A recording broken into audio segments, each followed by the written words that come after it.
Kalau malam hari ini saya berada di tempat ini, tentu ini bukan satu hal yang kebetulan. Saya sangat percaya bahwa di atas bumi ini tidak ada satupun yang kebetulan.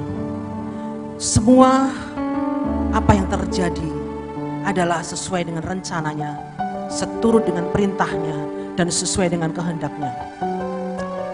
Ada satu perasaan yang membuat hati saya begitu bergetar bahwa di tempat ini, di aula ini, dulu saya pernah menimba ilmu di bangku sekolah SMP Regina Pacis Ursulin Solo. Disinilah ada satu peristiwa yang menghantarkan saya, ada sebuah sejarah yang tidak bisa dipungkiri bahwa saya sempat mengenyam di bangku sekolah di tempat ini. Ada satu peristiwa yang tidak bisa kita hapuskan dengan apapun ceritanya. Ketika itu sebuah sejarah, kita harus menerima bahwa sejarah bagi saya adalah sebuah sejarah yang harus saya terima, bahwa saya, anak Avanti, hanya lulus SMP di sini dan tidak pernah punya ijazah lain selain SMP di tempat ini. Ada satu perjalanan kehidupan yang membuat akhirnya dulu saya anggap masa lalu saya sangat buruk. Tapi pada akhirnya saya merasakan bahwa baik dan buruknya kehidupan adalah sebagai sebuah proses. Maka saya tidak protes pada proses. Dan saya tidak pernah mengenyam bangku pendidikan lain dan tidak pernah memiliki ijazah lain selain ijazah SMP Regina Pacis Ursulin di tempat ini.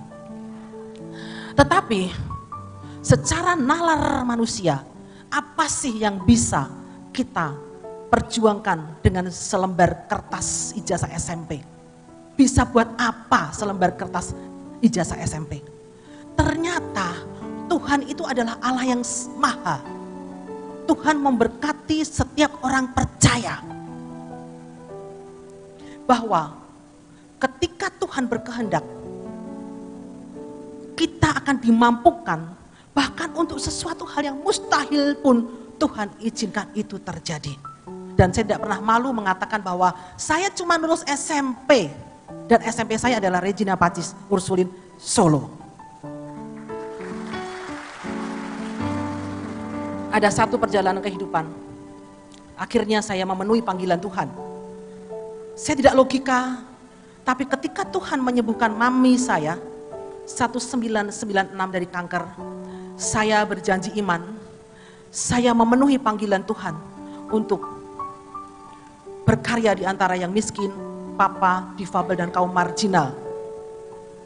Pada saat itu, banyak orang mengatakan bahwa anak Avanti mencari popularitas.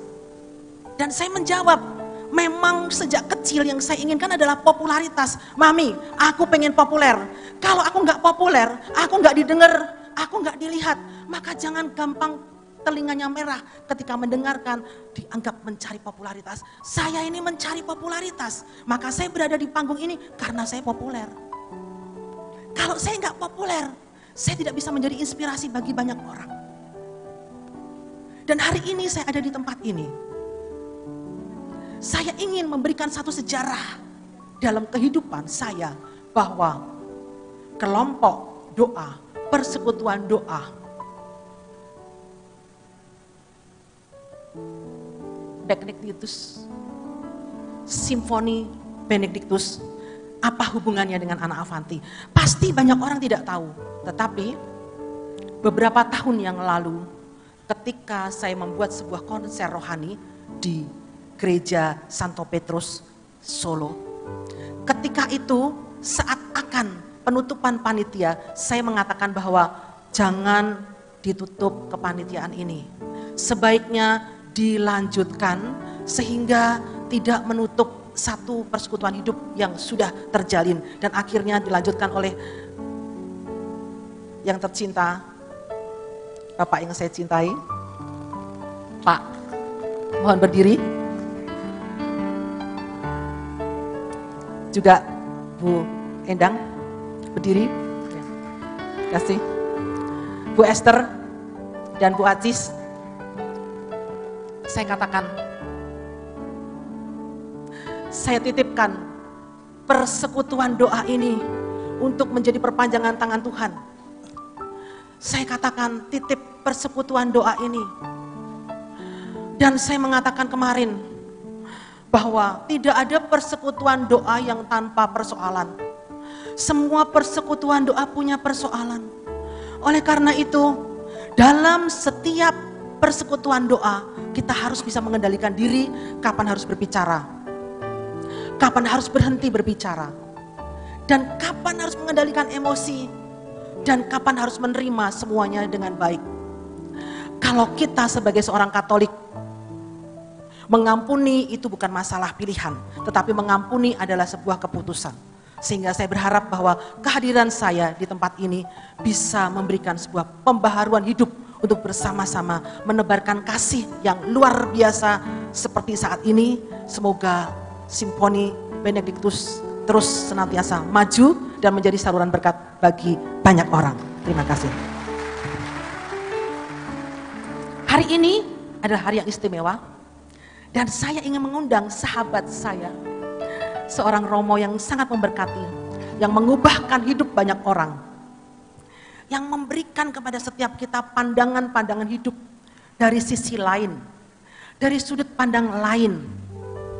Dan mari kita bersama-sama membuka hati, mau menerima masukan-masukan yang saat ini sedang dan akan disampaikan sahabat saya, guru, dan seorang yang sangat luar biasa, Romo Eko.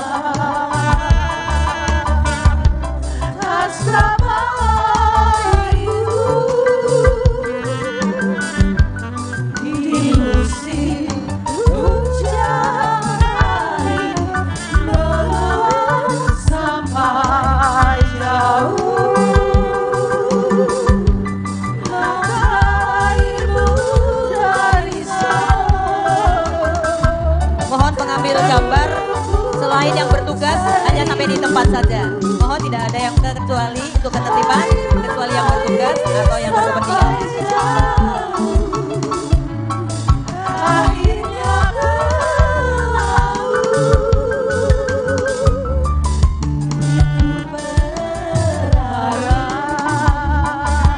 Bayar dulu Romo, bayar dulu Romo, bayar dulu Romo, bayar dulu, bayar dulu.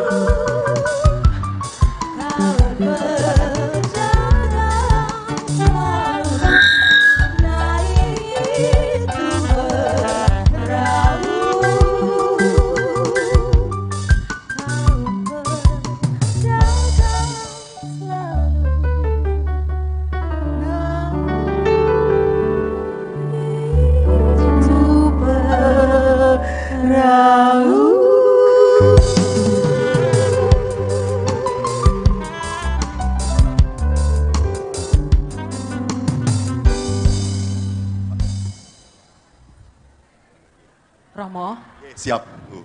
Selamat datang wonten Solo Romo. Matur nuwun sanget Bu. Nanti jangan lupa kita wedangan nggih. Siap, tengah-tengah nggih. Tengah-tengah, ya. Nanti kita sama-sama akan wedangan. Kita tinggalkan mereka. Nggih, yang traktir Romo apa saya? Sumangga Romo, monggo. Matur nuwun sanget Bu Ana Avanti. Tepuk tangan untuk Ibu Ana Avanti. Shalom. Selamat malam semuanya. Tuhan memberkati Anda.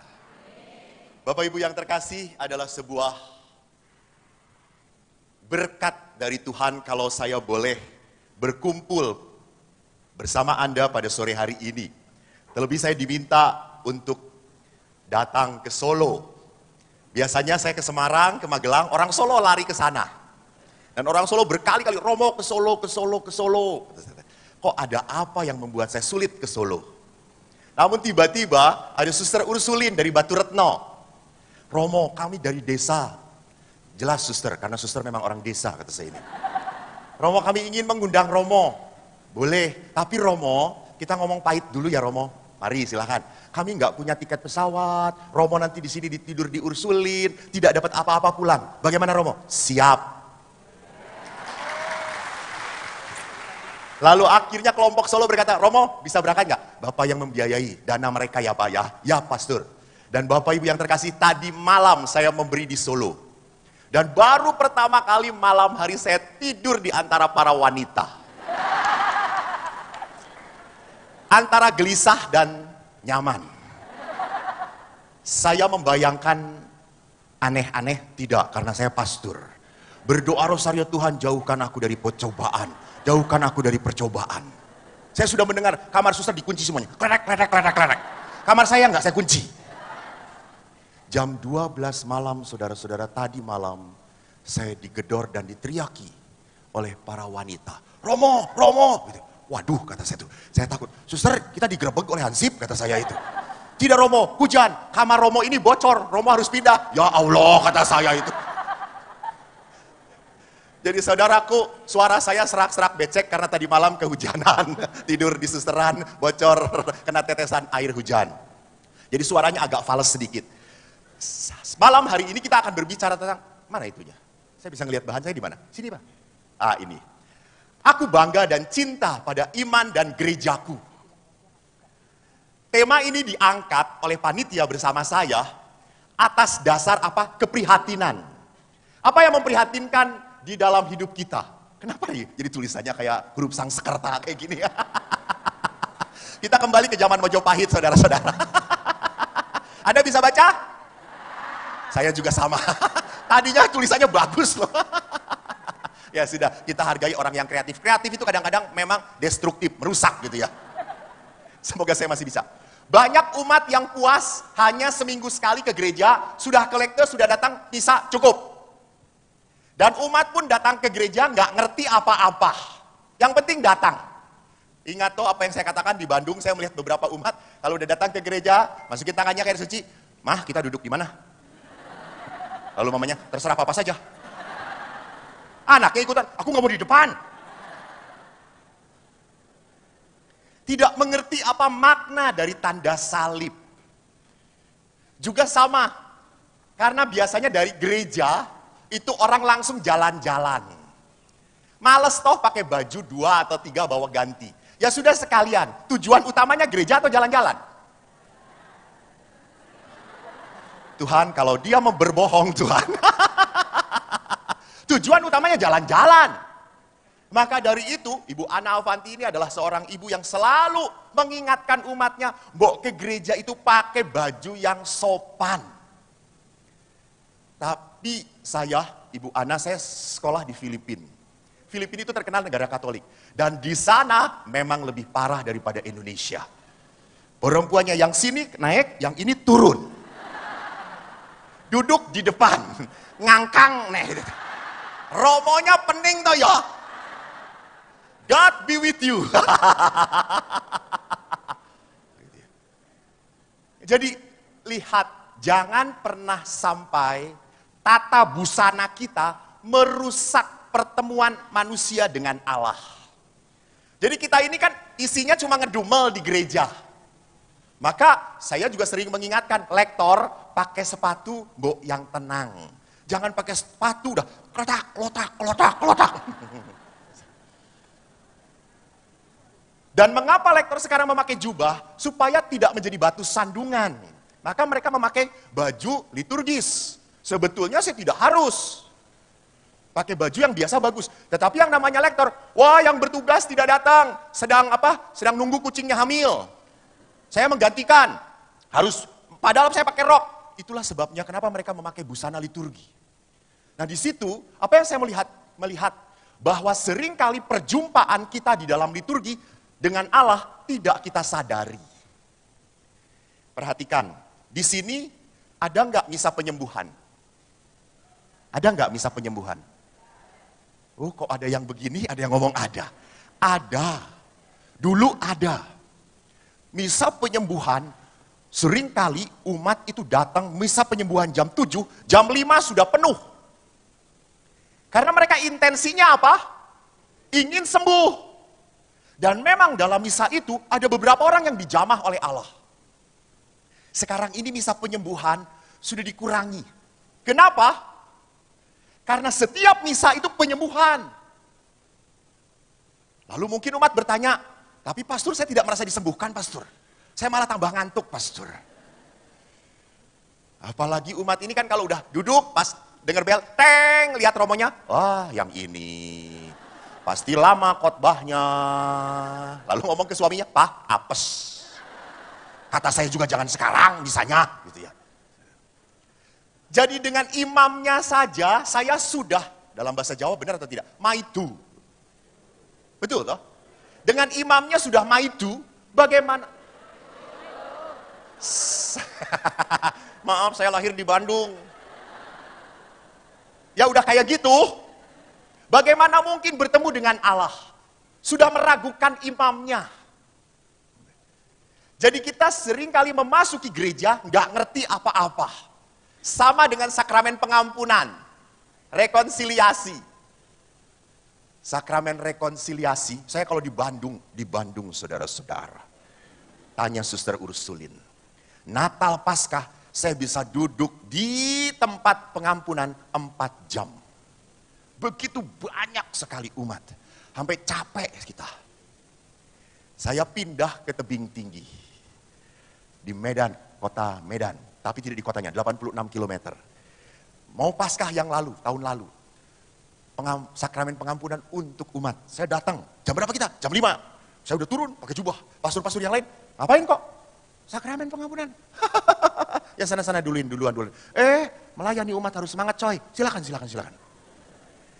Saya duduk di sana, sakramen, lihat di gereja masih kosong. Saya tetap masuk.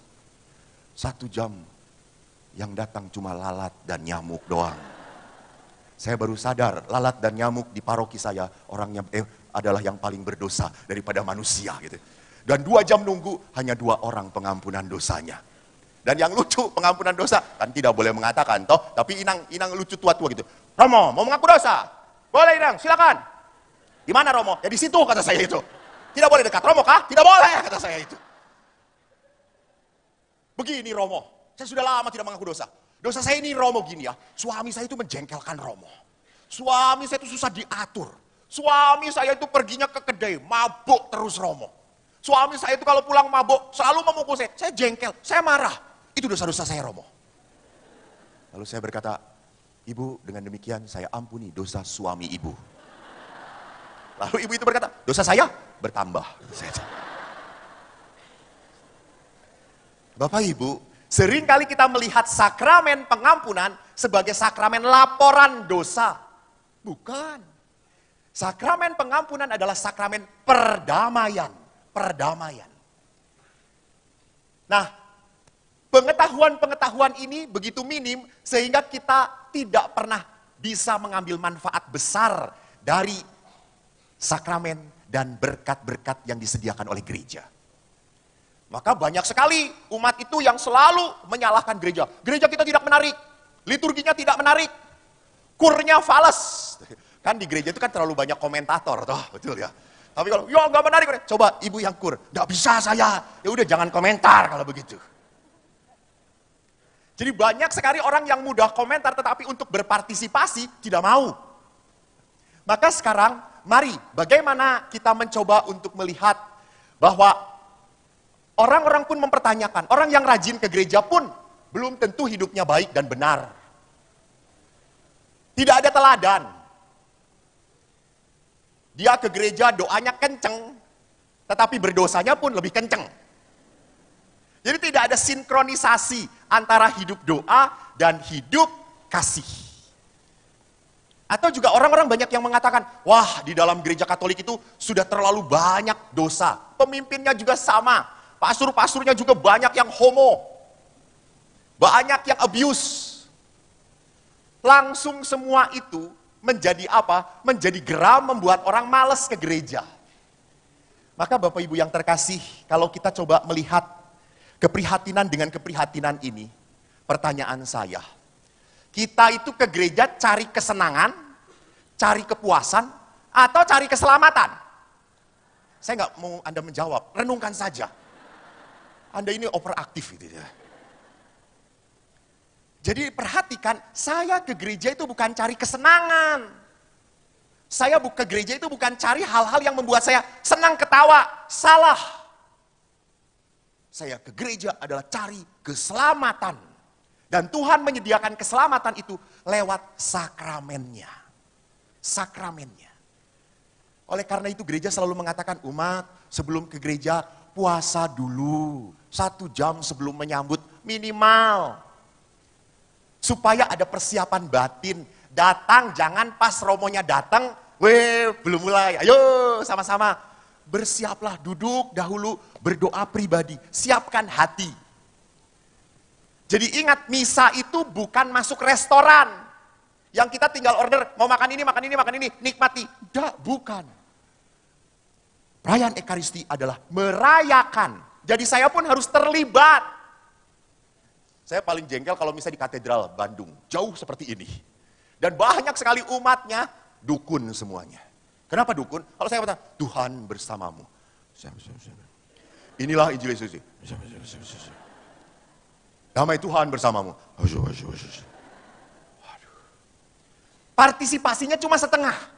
Saya pernah ke satu gereja di Cimahi, itu adalah gerejanya tentara.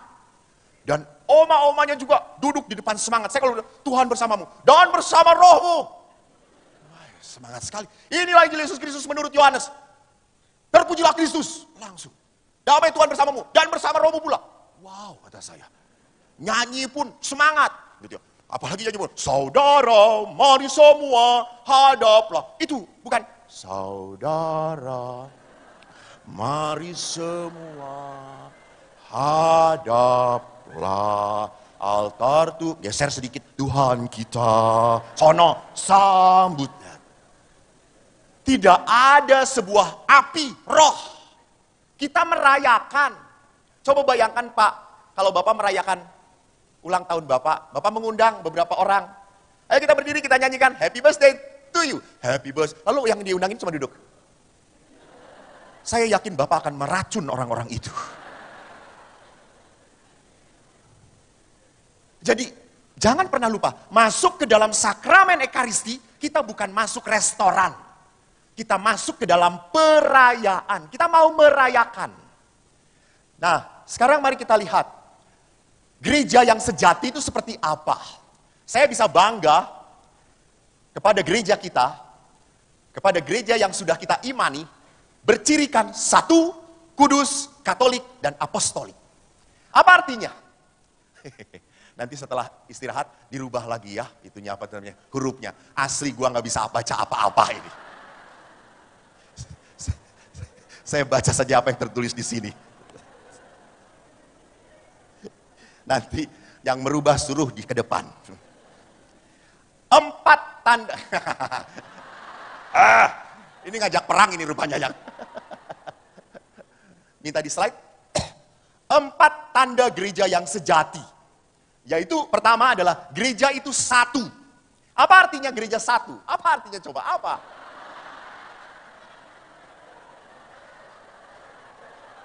Pak jangan ketawa, panitia itu diberesin malah ketawa panitia cengenges.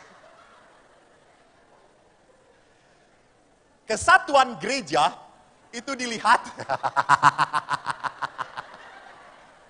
Saya ingat tulisan seperti ini, ada satu pastor. Saya 25 tahun di rumah retret Bapak Ibu. Kan yang retret anak-anak SD. Anak-anak SD itu kan kalau ngomong spontan. Lalu teman saya, pastor, tulisannya percis kayak gitu. Lalu anak-anak ngomong, pastor tulisannya kayak tai. Pasturnya ini hebat. Hebatnya apa? Dia tidak tersinggung. Walaupun dikatakan oleh anak kecil seperti itu, dia berkata, kayak tai tapi tidak bau, kata dia itu.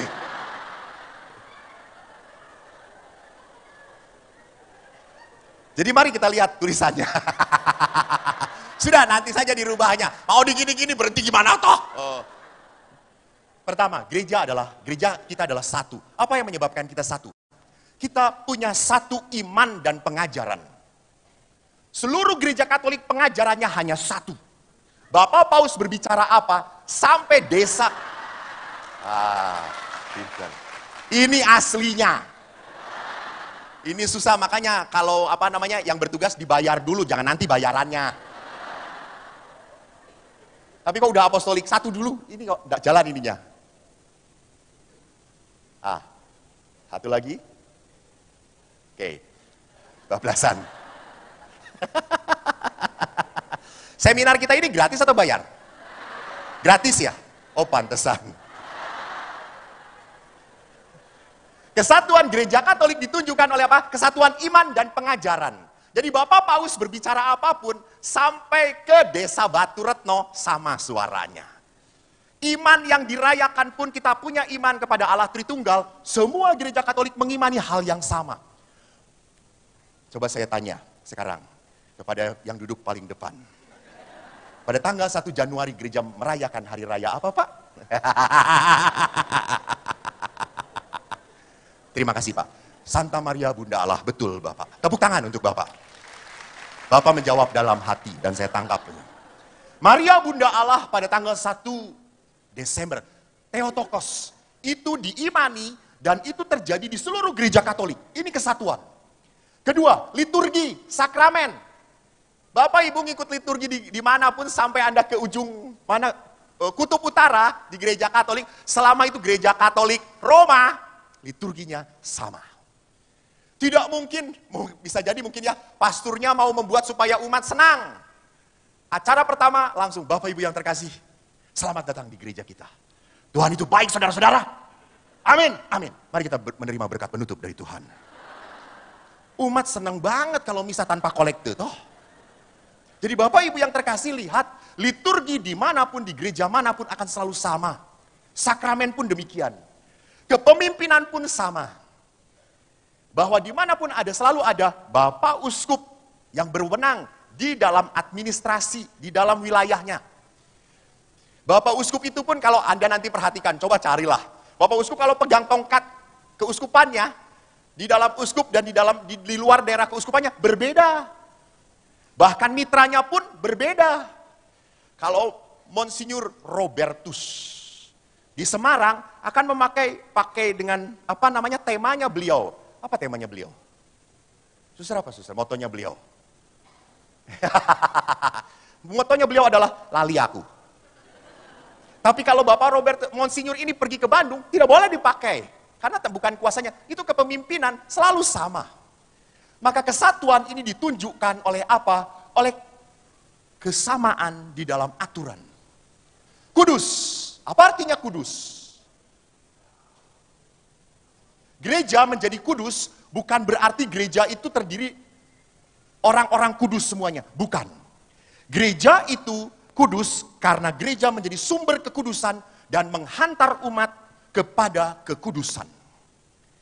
Maka gereja yang benar harus menunjukkan kepada umatnya apa yang benar di mata Allah. Saya pernah ditanya oleh umatnya baik, aktivis, suami istri, rajin ke gereja, sangat rajin, sangat rendah hati. Dia dari OMK menikah di gereja Katolik, melayani di gereja Katolik, setelah 5 tahun belum punya anak.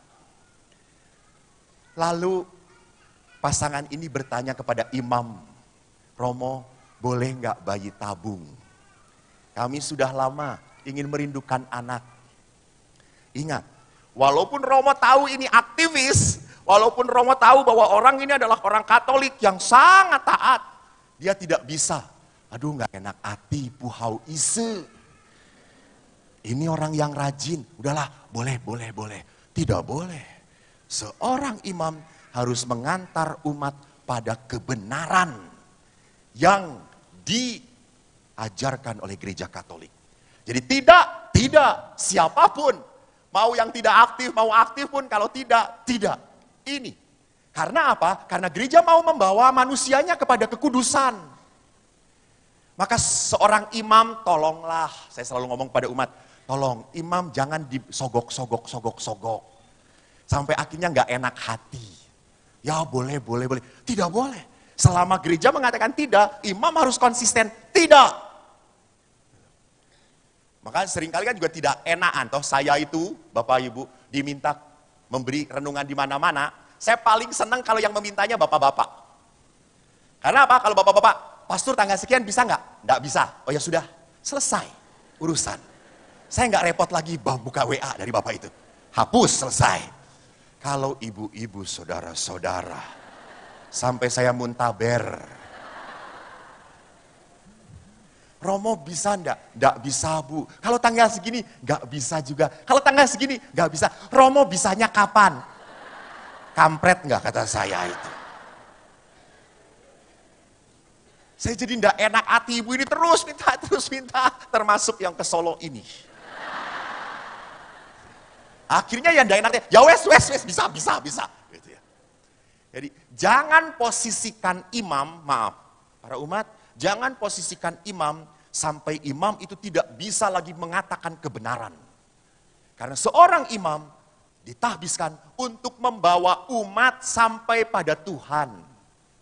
Bukan membawa umat sampai sesat, tidak boleh. Ketiga, kita lihat bahwa gereja bukan hanya menguduskan, gereja pun bersifat Katolik. Satu, kudus, Katolik, dan apostolik. Apa itu Katolik? Katolik berasal dari bahasa Yunani katolikos. Gereja didirikan oleh Yesus bukan hanya milik suku tertentu. Maka gereja berciri Katolik artinya universal, lengkap, keseluruhan keluarga Tuhan yang ada di seluruh dunia. Bapak Ibu pernah pergi ke Vatikan? Belum? 5 kali. Pernah melihat Vatikan? Syukur pada Allah. Bentuk Vatikan itu seperti apa? Kubah, lalu seperti tangan. Itu simbol dari gereja yang Katolik. Mau merangkul siapapun. Di dalam gereja Katolik tidak ada yang ditolak. Di dalam gereja Katolik, you are my brother. Hebat. Maka di dalam gereja Katolik pertanyaan saya, umat Solo, misalnya ya, misa dipimpin oleh saya. Di sini sepanjang misa itu tekun, kusyuk, aktif. Umat ini sepanjang misa turu. Pertanyaan saya, pulang misa imam memberi berkat Allah atas anak Bapa Putra Roh Kudus. Ini kan jelas toh kusyuk mengikutinya. Pulang sebagai orang terberkati. Yang ini sepanjang misa sampai ngiler-ngiler. Diberkati atau tidak? Edan enggak? Berdosa masih berani mengatakan diberkati. Itulah.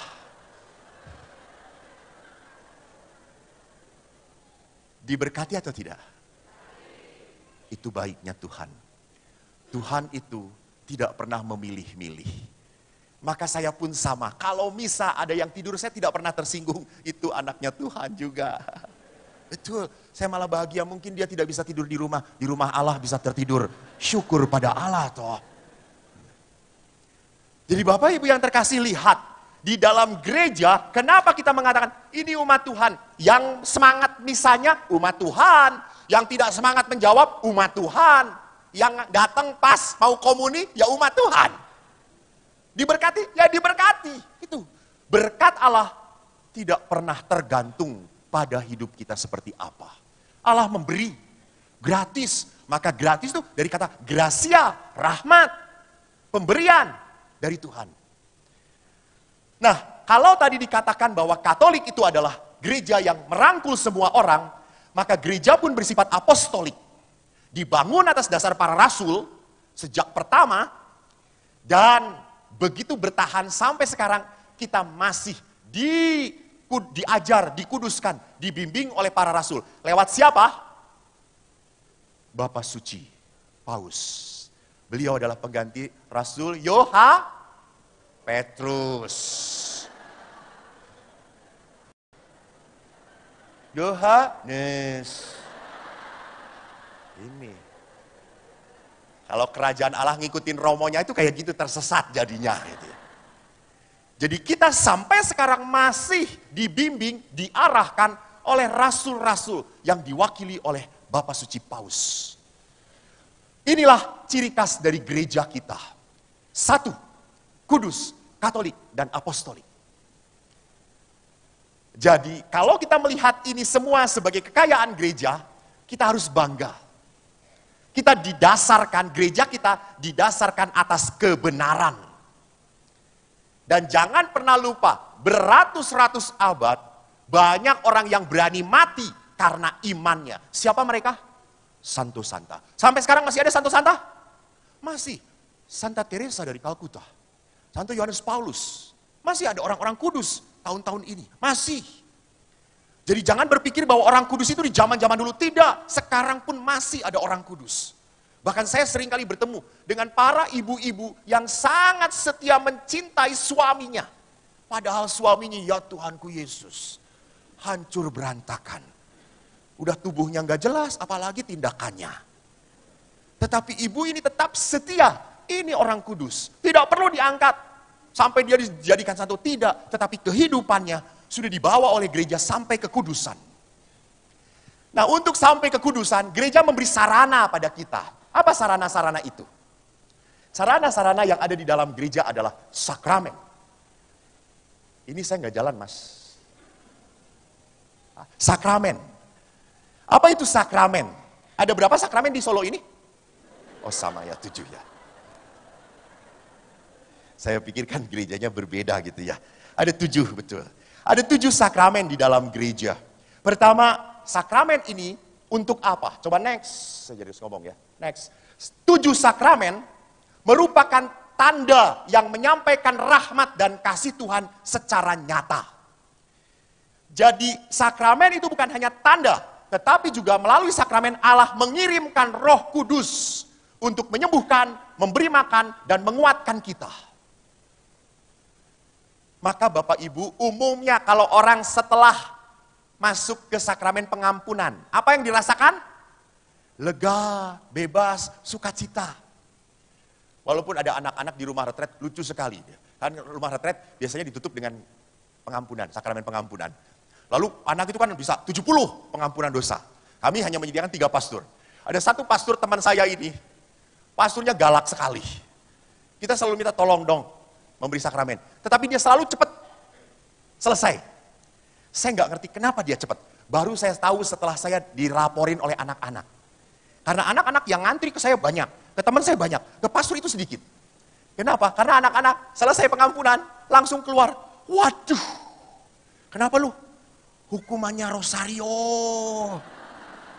Langsung, apa? Rosario, pindah semuanya. Lalu semuanya, di sini 3 salah Maria, 3 salah Maria, 3 salah Maria.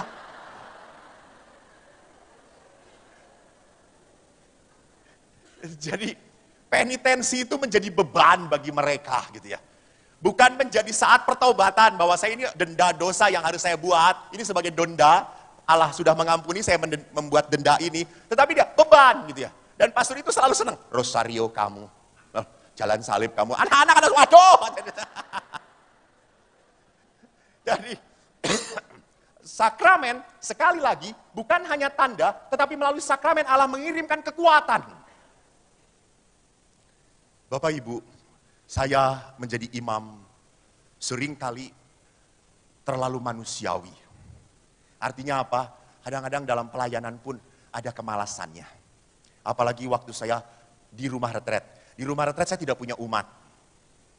Lalu karena tidak punya umat, saya tidak bertanggung jawab saya tidak pernah mengirim komuni ke rumah sakit. Tidak pernah, karena itu bukan wilayah saya. Ada pastor yang sudah bertanggung jawab. Suatu siang, tiba-tiba ada seorang tante-tante datang ke biara kami. Saya masih pakai celana pendek, tante-tante itu datang. Lalu dia melihat saya, lalu dia ngomong, Pak, ya Bu, Pak, saya mau ketemu Pastor Eko Pak, tolong panggilkan Pak. Lalu saya tanya, ada apa Bu?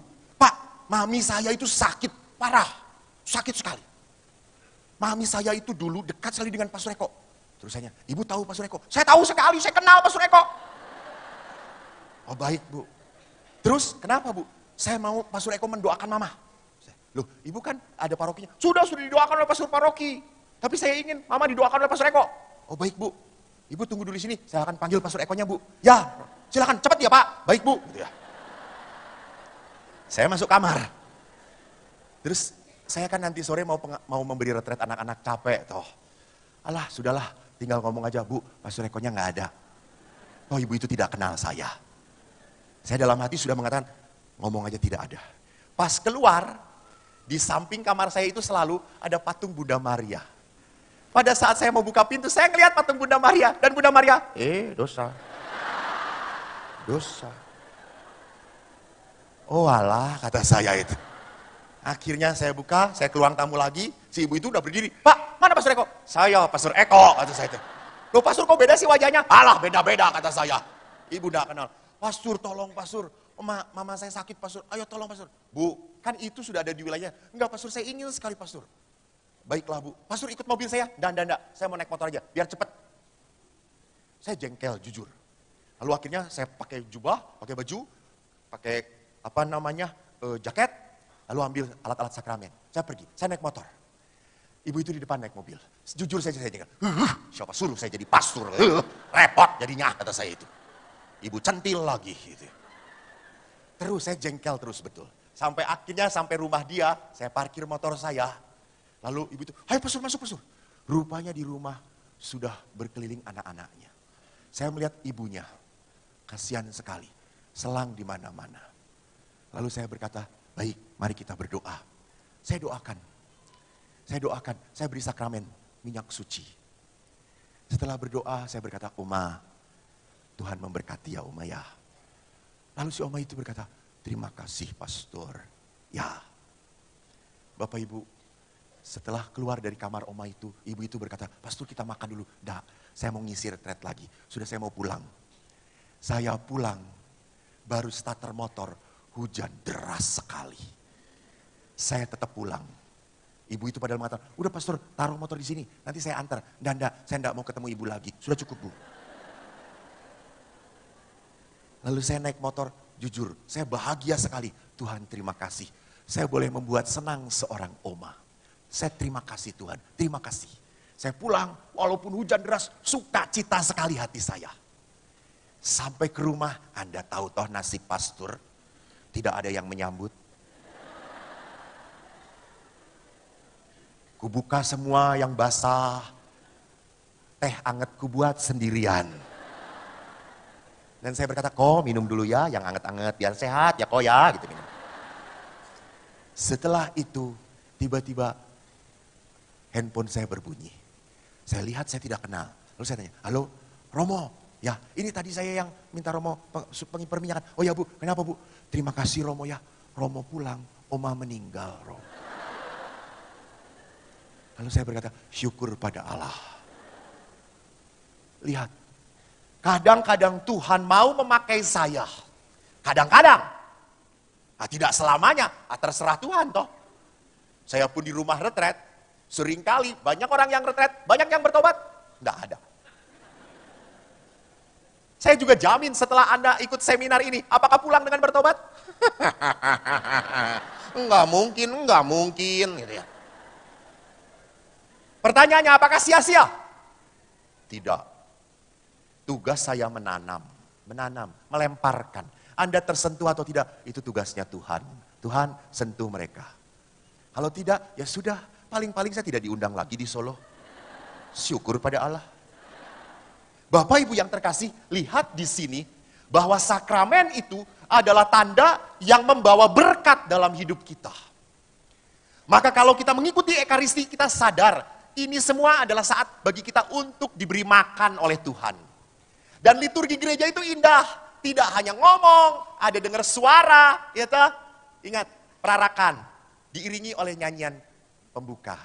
Begitu indahnya. Sampai saya pernah misa dengan teman-teman saya yang bekas seminari. Saya punya kelompok bekas seminari teman-teman saya.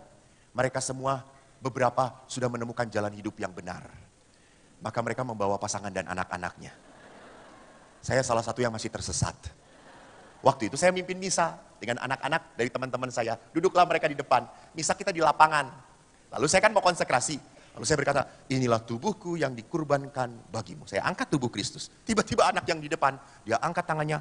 Lalu dia mendengar tidak ada apa-apa. Langsung dia berkata, dung, dung, dung. Saya tuh cuma diem saja. Bapak-bapaknya semua cengengesan begini-begini. Lalu akhirnya saya yang kedua piala saya angkat. Anak itu pun tetap dung.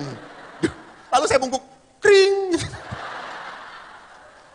Selesai misa, saya tanya anak itu. Nah, kenapa tadi pakai dangdung-dangdung kata saya itu. Romo, kalau nggak didungdung itu nggak jadi tubuh Kristus, Romo. Lihat liturgi. Dia tahu bahwa dalam liturgi harus ada gerakan, ada suara juga, ada kata-kata. Itu lihat liturgi kita. Sungguh melibatkan seluruh indera kita di dalam sakramen. Maka salah kalau orang pergi ekaristi, jengkel, marah, enggak suka. Diberi makan oleh Tuhan kok enggak suka. Kalau Yamcha setengah modar seneng banget gitu ya. Oh, babi enak, babi enak, babi enak. Samchan hauce, hauce, hauce, hauce, lai, lai, lai, lai, lai, lai, lai.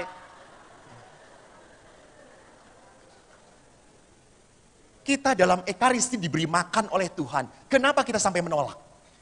Nah, di samping sakramen-sakramen kehidupan, next, kita akan melihat bahwa satu sakramen yang saya selalu senang berbicara adalah perkawinan.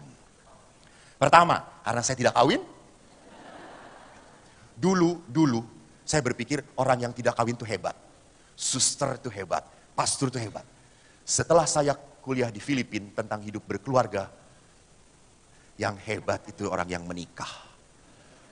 Tepuk tangan. Romo. Halo? Romo. Hadir. Napa mboten saya toh Romo? Oh, waktunya wedangan saudara-saudara. Romo. Mantap. Seorang ibu wanita selalu ingat bahwa laki-laki itu membutuhkan air. Panitia ndak ada yang ngasih air satu pipis. Tepuk tangan untuk wanita yang sangat peka, saudara-saudara. Pak, sebentar ya Pak, aku lari ke lain hati. Hanya dalam waktu sekejap Pak. Romo, sampun saya, kalau sampun saya itu sudah capek. Aduh betul, capek sekali Bu. Romo, ini namanya wedang uwuh. Sekarang Solo itu aneh, sampah diombe. Sampah diuyuhi atau apa? Diuhi. Romo, jangan ada yang merekam. Bukan diuyuhi Romo. Oh apa dong?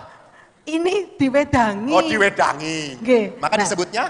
Wedang uwuh. Oh wedang uwuh. Nggih. Romo monggo ini diudek-udek dulu. Wah. Ini benar-benar bisa diminum Romo. Ah. Jadi ini isinya sampah. Jadi nyuwun sewu. Nggak ada plastiknya ini, ya Bu ya? Nggak ada, ini macam-macam ini. Jadi sampah pun kalau diolah bisa memberkati Romo. Amin. Jadi jangan orang itu merasa aku wes sampah. Betul. Gitu. Jadi kalau merasa menjadi sampah itu ternyata tetap berguna ya Romo. Sangat Bu. Coba. Nanti itu juga saya akan berbicara tentang bagaimana manusia itu sudah jatuh, sudah salah, sudah mengecewakan pasangannya, tetapi tetap bisa menjadi Nah ini kan berkat. sudah disetting dari tadi. Oh gitu toh. Settingannya memang begini. Maka ibu-ibu Ya sekalian. aku wes mikir ketahui itu ngomong apa ya. Maka kalau mendengar kalimat disetting itu jangan langsung kupingnya merah Romo. Kalau nggak disetting kan nggak ada ini juga. Betul. Ini settingan. Coba sekarang diunjuk. Ya Mbak An kula. Nggih ya Mbak An. Nggih. Sebentar ya Pak, tak ngadini Romo sih. Nggih. Pak diberkati dulu, siapa tahu sampahnya banyak dosanya. Ya, sebagai Romo harus berkata jujur. Pripun rasane Romo? Nggak boleh bohong. Sudah ditabiskan. Baik, Bu. Ini Nggih. saya orang Bandung. Nggih. Saya Nggih. senangnya asin. Ini terlalu manis. Oh. Kenapa? Karena minum ini dan melihat ibu. Maaf Pak, Bapak pernah memuji ibu belum? Kok Bapak yang merah? Pak, maafkan aku Pak. Romo, sekarang dahar dulu. Waduh. Sego kucing. Kucing. Nyun sewu, Emang di Romo. Solo ini aneh-aneh ya Bu Iya, ya? sego kucing Sampah, itu kucing. sego bandeng. Nasi lauknya minimalis. Bandengnya sidik, cilik, mentrik gitu Romo. Cuma nyempil nih kan ya Bu? Nggih. Kadang-kadang makannya bisa 3. Oh. Tapi lauknya banyak. Oh. Artinya apa? Hidup itu bukan tergantung seberapa banyak lauknya. Tapi Tetapi rasanya. Wih. Romo monggo diunjuk. Nggih. Romo bahasa Jawanya jangan banyak-banyak, banyak kelirunya. Monggo. Romo, nggak boleh lama-lama. Wes Pak, tugasku wes rampung, lega aku Pak.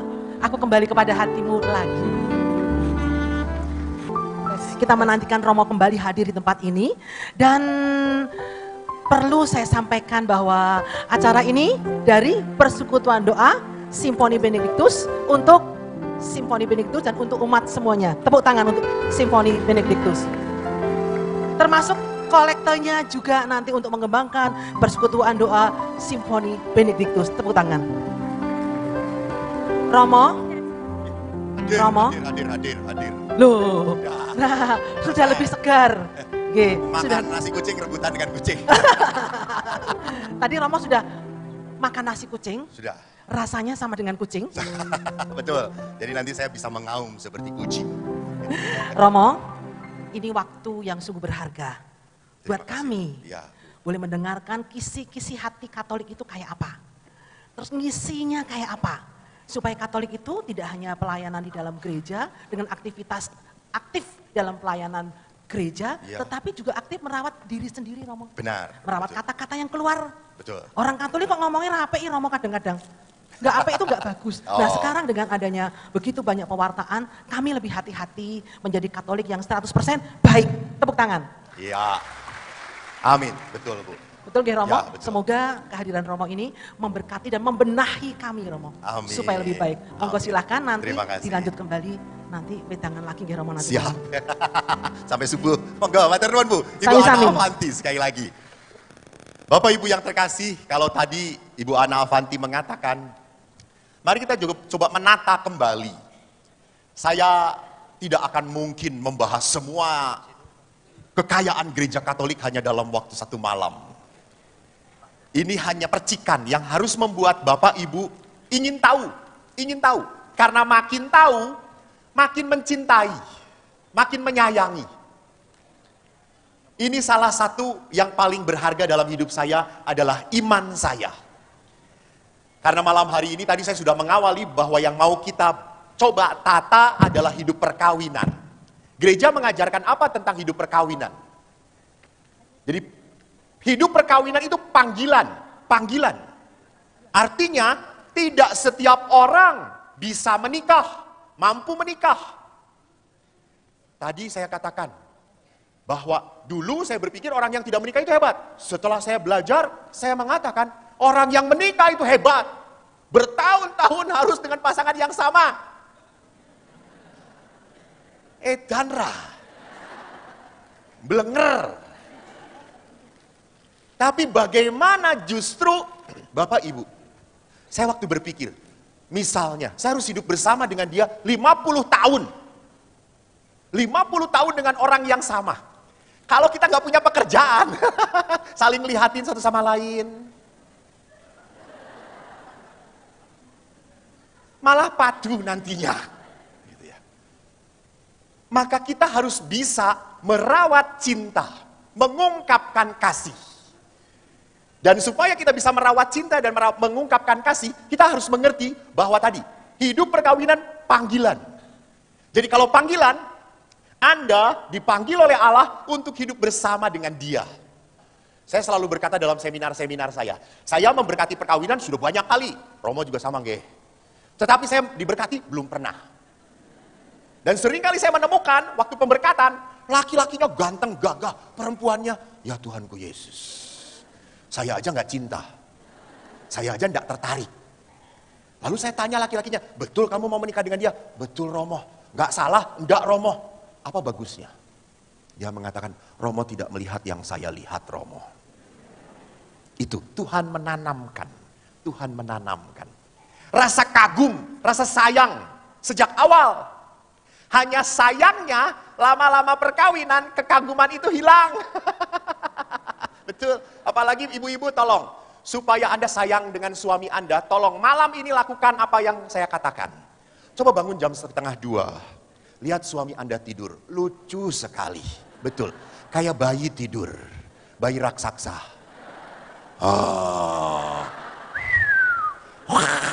Betul, Anda langsung nelongso tuh ya Tuhan, inikah titipanmu Tuhan. Dulu Pak, saya tergila-gila sama kamu. Saiki kowe gilani koyo ngene.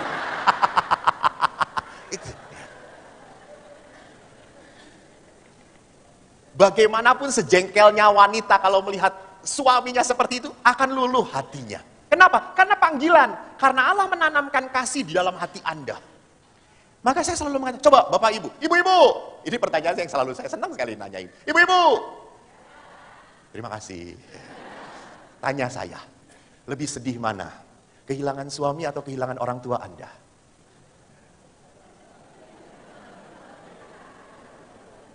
Saya ulangi lagi. Ibu-ibu, mana yang ibu-ibu? Ibu-ibu, lebih sedih mana dalam hati? Lebih kehilangan pasangan hidup atau orang tua? Hah? Jangan jawab dua-duanya. Satu aja. Ya Tuhanku Yesus, saya baru sekali ini seminar mangkel kayak gini. Bu, tolonglah, jujurlah. Jangan malu untuk jujur. Lebih sedih kehilangan siapa? Pasangan hidup atau orang tua kita meninggal? Pasangan hidup, betul, pasangan hidup. Padahal pasangan hidup itu dulu bukan siapa-siapa, betul atau tidak? Tapi dia skalanya seperti sebuah lagunya, seperti sebuah lagu toh. Kaulah segalanya bagiku, kaulah pujaan hati ini, tak mungkin ku melupakanmu, tiada yang dapat. Nah itu lihat, itu. Tapi sekarang bapak-bapak, saya tanya. Bapak-bapak biasanya jawabannya rada aneh sedikit. Bapak-bapak, lebih berat mana? Kehilangan istri pertama apa kedua?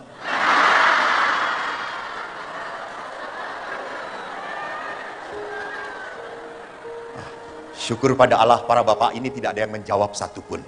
Artinya bapak-bapak ini memang setia pada istrinya. Karena istrinya ada di sebelahnya. Mau disodok. Betul. Jadi perkawinan, sungguh kemarin saya baru pulang dari Bandung ke Bandung karena dipanggil. Ada seseorang umat yang dekat dengan saya meninggal suaminya. Ibunya itu kuat sekali, wah. Kuat, hebat sekali. Tapi pada saat suaminya kita dorong ke tempat kremasi, ibu itu langsung wah, teriak menangis sekali. Tidak tahan. Bahwa orang yang sudah sekian tahun hidup bersama dia sekarang tidak ada. Maka bapaknya ini saya dampingi penyakit kanker 4 tahun. Dan terus drop terus. Sampai akhirnya meninggal. Saya ditelepon ke Medan. Ibu itu berkata, Romo, suami sudah meninggal. Saya tidak, Bu, syukur ya, Bapak tidak sakit lagi. Apa kata ibu itu? Romo, saya sedih karena saya sekarang sendirian. Lihat, betapa menyedihkan. Bertahun-tahun harus tidur bersama, tiba-tiba Anda harus sendirian. Apa enggak aneh?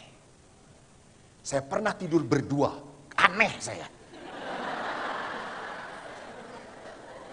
Saya jalan-jalan dengan OMK. Ceritanya supaya jelas, supaya tidak ada hal-hal yang tidak diduga oleh umat sini kan. Suka menduga-duga. Dengan OMK.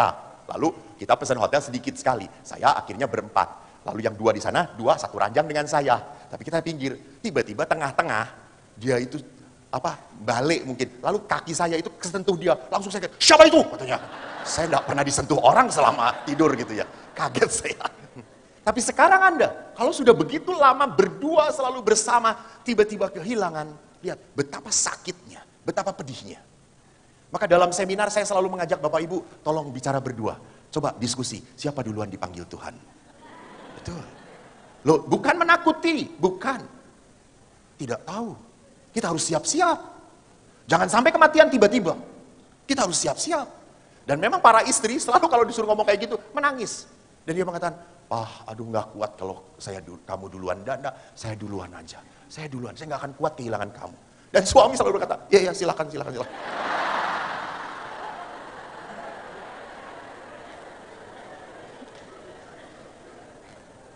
Jadi panggilan hidup itu berarti apa? Kehendak Allah ada di situ. Maka di dalam Kejadian dituliskan, Tuhan Allah berfirman, tidak baik kalau manusia seorang diri. Aku akan menjadikan penolong baginya yang sepadan dengan dia. Penolong yang sepadan. Bahkan kutipan berikutnya diambil dari kitab Kejadian yang sama, berkali-kali ditulis oleh Matius, Markus, Efesus. Dikatakan apa? Sebab itu seorang laki-laki akan meninggalkan ayahnya dan ibunya, bersatu dengan istrinya, sehingga keduanya menjadi satu daging. Maka mereka keduanya telanjang, manusia dan istrinya, tetapi mereka tidak merasa malu. Itu. Kepada siapa Anda berani terbuka kalau bukan pada pasangan Anda? Betul atau tidak? Betul. Wanita kan berani terbuka kepada suami. Dan suami akan menerima walaupun bentuknya sudah tidak jelas lagi. Makanya suaminya agak merem sedikit. Kenapa Pak merem? Agak saya rekayasa sedikit Bu gitu.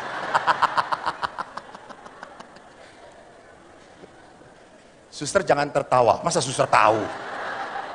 Sudah nasib kita sama. Saudaraku, jadi kalau dikatakan di dalam perjanjian lama, penolong yang sepadan, maka Bapak Fransiskus dalam ensiklik Amoris Laetitia berkata apa? Komentar atas kisah penciptaan, beliau berkata, kita melihat laki-laki yang sangat ingin mencari penolong yang sepadan baginya, yang mampu mengusir kesendiriannya yang menggelisahkan. Jadi memang di saat ada pasangan, hidup Anda tidak kosong lagi, ada yang mengisi. Maka sama, di saat pasangan hilang, dipanggil Tuhan, ada sebuah kekosongan. Di situ harus diisi. Oleh siapa kalau bukan oleh Tuhan? Maka Bapak Paus memperlihat di sini bahwa kekosongan dalam hati manusia hanya bisa diisi oleh penolong yang sepadan dan tidak dapat ditenangkan oleh kedekatan dengan binatang-binatang dan seluruh ciptaan. Jadi Bapak Ibu tolong, walaupun Anda memelihara anjing, anjing banyak diajak ngomong, banyak diciumin, tolong pasangan Anda yang banyak diajak ngomong dan diciumin. Anjing aja, bleki, bleki, bleki. Sampai dijilat-jilat sama anjingnya. Anjingnya boleh sekamar, boleh setidur. Suaminya cuma gini aja. Mah, saya jadi anjing kamu aja.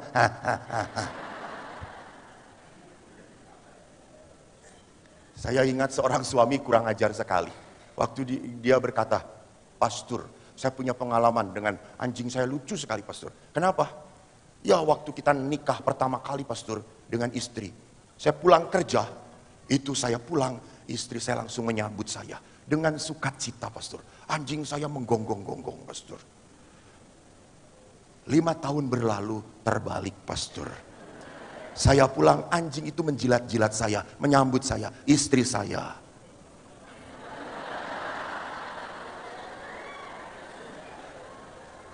Bapak Ibu tidak pernah boleh hobi mengalahkan relasi. Boleh punya hobi? Boleh, boleh. Saya pun pastor punya hobi. Saya naik motor hobi saya. Saya keliling Sumatera naik motor. Ke Bali sudah beberapa kali naik motor sendirian. Tetapi tugas utama saya imam, saya pastor. Most of the time I'm priest, sometimes I'm echo. Jadi most of the time you are a husband for your wife and you are a father for your children. Sometimes you can be yourself. Sometimes. Jangan dibalik. Kalau dibalik, akhirnya apa? Kita tidak punya perhatian lagi pada pasangan dan pada anak-anak kita. Hobi itu membuat cerah energi. Di-charge lagi dengan hobi. Boleh di-charge lagi. Tapi setelah dapat charge, udah tinggalkan.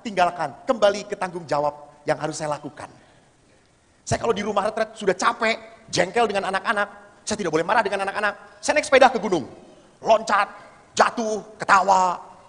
Pulang, sudah segar lagi saya. Saya bisa beri retret lagi dengan sukacita. Itu. Jadi di situ diperhatikan bahwa di dalam kehidupan tidak pernah ada apapun yang bisa menggantikan penolong yang sepadan ini selain pasangan Anda. Itu komentar Bapak Paus. Dan saya senang sekali kalau kita melihat janji perkawinan kita. Saya yakin Bapak Ibu lupa dengan janjinya. Karena seumur hidup cuma sekali ngomong. Betul, saya setiap saat mendengarkan. Jadi saya agak hafal. Saya, Konstantius Eko Wahyu, memilih engkau, Ponium, menjadi istri saya. Saya berjanji untuk setia, mengabdikan diri kepadamu, dalam untung dan malang, di waktu sehat dan sakit. Saya mau mengasihi dan menghormati engkau sepanjang hidup saya.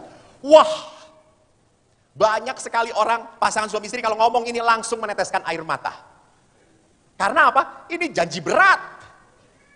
Dan karena janji ini yang membuat Anda tidak pernah bisa meninggalkan pasangan Anda seperti apapun pasangan Anda. Edan gak perkawinan Katolik itu. Itulah sebabnya saya tidak mau nikah.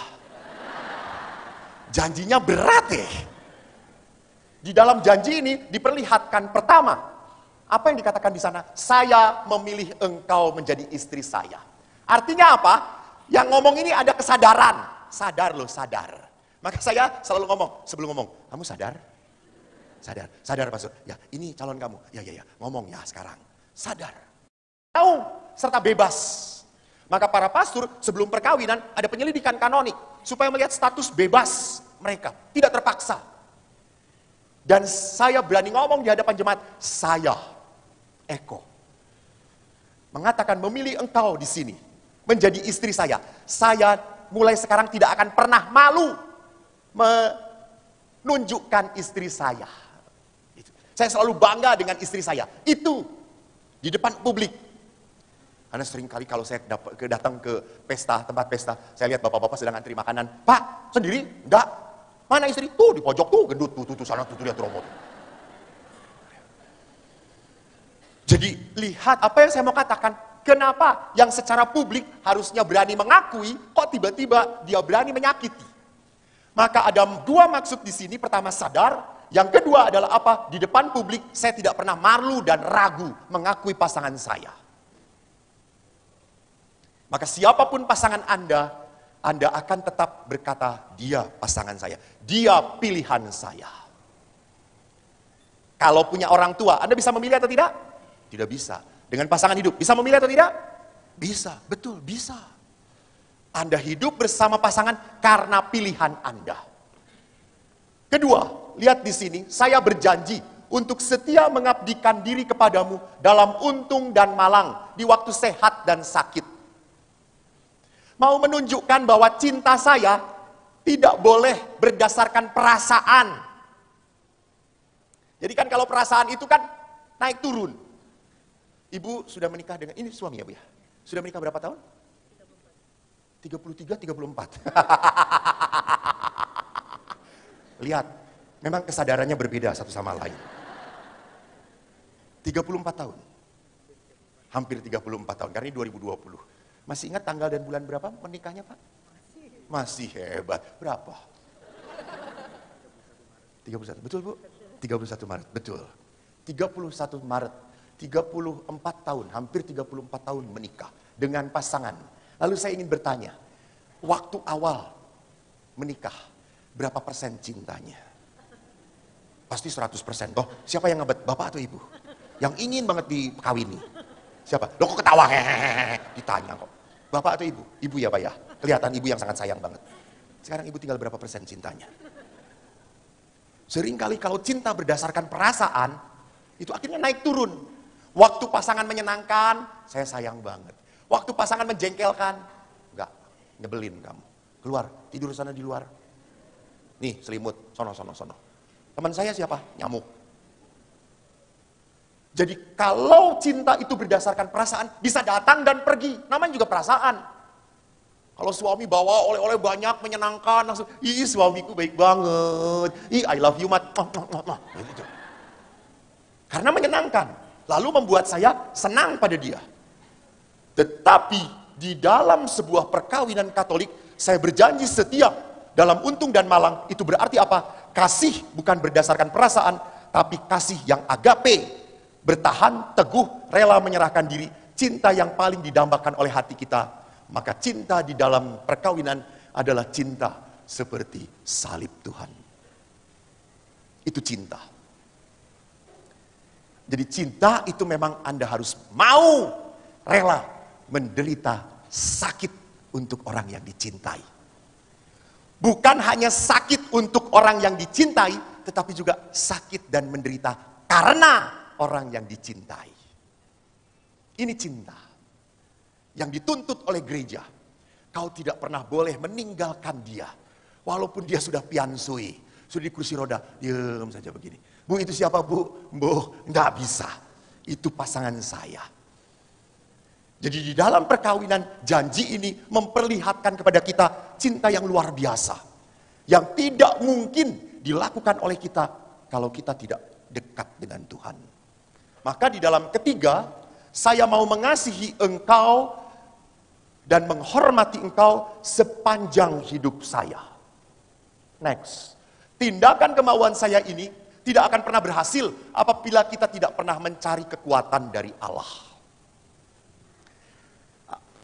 Sering kali saya menghadapi pasangan yang masih muda, emosi, marah, langsung baru beberapa bulan atau beberapa bulan perkawinan, kita nggak cocok, bubar, selesai. Emang kalau kamu kawin lagi bisa cocok? Manusia itu memang pada dasarnya tidak cocok. Halo. Betul toh? Waktu pacaran semua dicocok-cocokkan.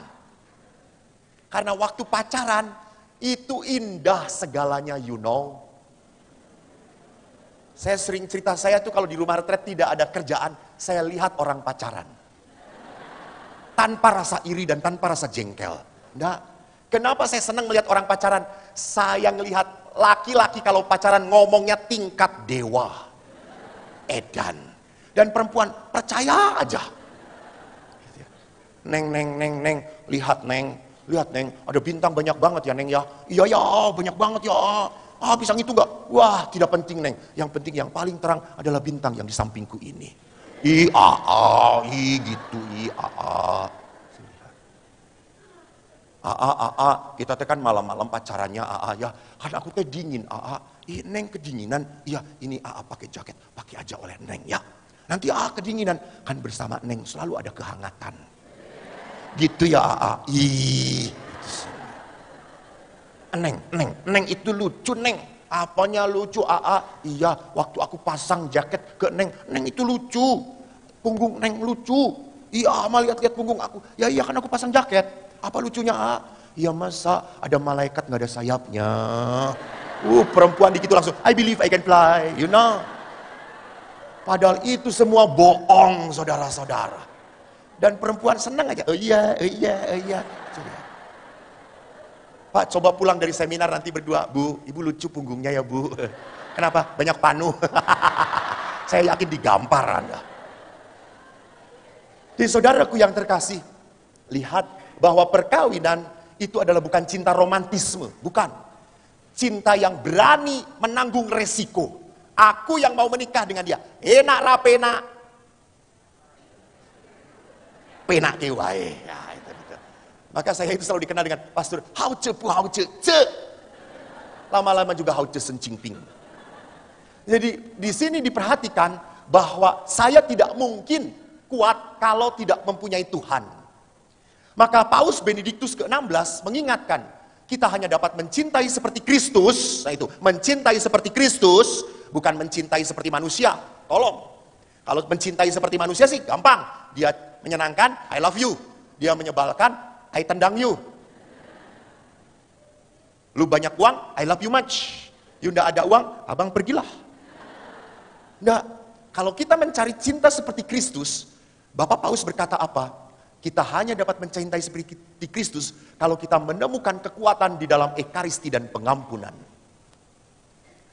Nggak mungkin perkawinan bisa bertahan kalau Anda tidak bisa memaafkan. Tidak mungkin. Dan saya jamin perkawinan tidak akan bahagia kalau tidak bisa memaafkan. Saya jamin.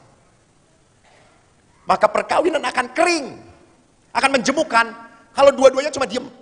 Diemnya apa? Menyimpan dongkol, menyimpan kejengkelan, menyimpan luka. Mau ngomong nggak nyambung. Maka kalau dua orang terluka, suruh ngobrol, ujung-ujungnya selalu berkelahi. Saya selalu ngomong pada pasangan suami istri, coba dong ngobrol, ayo ngobrol duaan. Karena kalau suami istri, yang bisa membuat topik adalah apa? Cucu. Kalau cucu datang, jadi ribut. Ayo senang. Cucu pergi, opa dan oma. Neng tengah-tengah. Karena kalau mau ngomong, tidak nyambung dua-duanya. Pernah suami istri, sudah lama tidak ngobrol. Lalu saya ngomong, Pak, Bu, ayo jalan-jalan, ngobrol. Lalu mereka berjalan berdua. Terus mereka mikir, ngomong apa ya?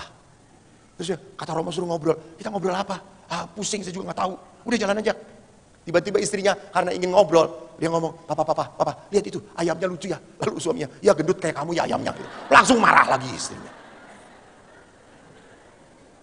Jadi perhatikan di sana, bahwa di dalam perkawinan, pengampunan adalah dasar dari sebuah hidup perkawinan yang penuh berkat. Dan orang bisa mengampuni kalau dia diberi santapan rohani oleh Tuhan di dalam ekaristi. Maka persoalan dalam hidup perkawinan, dalam hidup berkeluarga adalah apa? Seringkali cinta yang berkembang di dalam perkawinan bukan cinta yang dewasa. Cinta yang selalu untuk saya, untuk saya, untuk saya. Saya tidak bahagia. Bapak Ibu, jujur saja. Saya jadi pastor sangat bahagia sekali. Betul, saya bahagia. Saya tertarik dengan wanita? Ya, pernah. Sampai sekarang pun tertarik. Tapi saya tetap, kalau suruh memilih, saya tetap jadi pastor. Enak jadi Romo ini. Di pasturan dikirimi makanan oleh ibu-ibu terus. Apalagi ibu-ibu Solo kalau ngirimin makanan. Ayo Romo mau gedahar. Seperti tadi saudara-saudara. Apa ndak indah toh ya? Ayo Romo darumien. Monggo. Ditemani atau ndak? Dikancani apa dikencani gitu ya. Ibu-ibu datang ke pasturan memberikan makanan selalu dengan senyum. Dan pasti makanan yang diberikan kepada Romo adalah makanan yang terbaik. Betul atau tidak? Tidak mungkin makanan yang dihangatkan dari kemarin. Ya, tapi untuk suami, apa yang terjadi saudara-saudara? Makanan sudah 1 minggu yang lalu saudara-saudara. Pak, tak ngekeki yo. Serawono neh, entek nose. Sayang. Kanggo Romo, aku gawe neh. Saya nganyar. Gendeng tidak saudara-saudara. Suami yang kerja keras, Romo sing pena. Jadi Bapak Ibu yang terkasih, di dalam sebuah perkawinan kalau cinta itu adalah cinta anak muda, cinta yang hanya demi saya, demi saya, demi saya, maka cinta itu akan capek, lelah. Kita harus mengerti bahwa kita dipanggil di dalam hidup kita bukan untuk mendapat salah. Itu anak kecil. Anak kecil selalu ini punya aku, ini punya aku, ini punya aku, ini punya aku. Nah, kalau di dalam kehidupan dewasa, kita bahagia pada saat kita memberi. Berbagi. Kita senang pada saat pasangan kita bahagia. Pasangan suami istri yang kemarin suaminya meninggal, itu suaminya sangat baik pada istrinya. Suaminya itu pendiam. Mereka punya perusahaan. Istrinya tuh senang jalan-jalan. Dan suaminya tidak pernah melarang. Sampai, Pak aku mau pergi. Ya, sana. Saya mau pergi dengan ziarah, sana. Bapaknya nggak pernah mau. Karena dia nggak kuat naik pesawat. Nggak, takut naik pesawat. Terus suatu hari, karena dengan saya, dia berangkat ikut ke Jepang. Dengan saya, ziarah. Ziarahnya sebentar, belanjanya banyak. Lalu pada saat belanja, saya dengan bapak-bapak minum kopi saja. Lalu istrinya tuh datang, Pak, sana beli. Ya, sana. Pak, nanti digesek, gesek, semua gesek aja. Saya melihat suami ini bahagia di saat melihat istri bahagia. Maka apa yang terjadi? 4 tahun suami ini menderita kanker, istri ini 4 tahun tidak pernah pergi kemanapun dan tidak sedetik pun meninggalkan suaminya. Lihat, kenapa? Apa yang Anda taburkan, itu yang Anda tuai. Pasangan, ini cinta yang akhirnya apa? Yang akhirnya berani memberi. Maka persoalan yang kedua di samping masalah cinta yang tidak berkembang di dalam hidup berkeluarga adalah masalah perekonomian. Cuma masalahnya ini nggak bisa digerakkan. Nah ini dia. Di zaman digital mendorong orang untuk kerja keras, mencari penghasilan yang mencukupi kebutuhan. Maka apa yang terjadi? Pasangan suami istri bekerja. Dengan alasan itu, mereka rela berpisah dengan pasangannya untuk mencari nafkah di kota lain. Maka, ajang untuk ketemu sangat minim. Apalagi kalau suami misalnya baru datang sore, pergi pagi-pagi. Ketemu anak sudah jarang. Mari kita bertanya, Anda itu kerja untuk siapa? Anak, betul atau tidak? Untuk keluarga. Tapi kalau sudah capek-capek mencari pekerjaan untuk anak-anak, sedangkan Anda tidak mempunyai rasa sayang pada anak-anak, dan anak-anak pun tidak mempunyai rasa rindu pada orang tuanya, apa ndak ngenes? Anda hanya menjadi mesin uang, dan Anda tidak pernah mendapatkan rasa sayang itu. Seorang bapak begitu sedihnya, pada saat dia jalan-jalan dengan anaknya yang SMP, dia pegang tangannya, dia rangkul anaknya yang perempuan, lalu anaknya yang perempuan berkata, Papa jangan pegang-pegang, malu lah kayak film India. Papanya sedih banget, ini tuh papamu. Ini tuh papamu, ndak malu pak, aku kan udah gede, malu masih dipegang-pegang. Ih, ya udah papahnya ngalah daripada berantem. Seminggu kemudian dia ke mall, melihat anaknya dengan pacar jalan-jalan, dan anaknya dipegang oleh pacarnya, tenang sekali. Lalunya papanya berkata, ya Tuhanku, aku sing ngei pangan, dhek sing penak. Jadi lihat, di dalam hidup ada waktunya. Maka saya lihat, anak-anak kecil seperti ini membutuhkan sekali pelukan. Gak bisa digantikan. Gak bisa Anda berkata, ya nanti ya, Papa setelah kaya, saya akan mencintai kamu, saya pasti punya banyak waktu untuk kamu. Hilang kesempatan itu. Hilang. Seringkali manusia itu tidak bijaksana. Selalu prioritasnya adalah apa? Punya banyak. Kita berhasil dulu. Akhirnya relasi yang harusnya nomor satu, sayang yang harusnya nomor satu, hilang. Bapak Ibu, saya ditumbuhkan dari keluarga sederhana. Ayah saya tentara, pangkatnya cuma di sini, hobinya jaga portal. Dia selalu senang jaga portal dia. Dan saya kalau sekolah ke Pandu, ada teman saya. Ke Pandu naik sepeda saya. Kalau lewat Husein, ayah saya angkatan udara. Saya lihat ayah saya sedang jaga, saya suruh, ayah diam saja. Saya pulang, ayah, aku anakmu, aku begini, kok kamu, ayah diam saja. Enggak boleh, nanti kalau aku dada ditempeleng oleh komandan. Oh enggak boleh ya ayah, enggak boleh. Oh ya, besoknya saya naik sepeda, lihat ayah.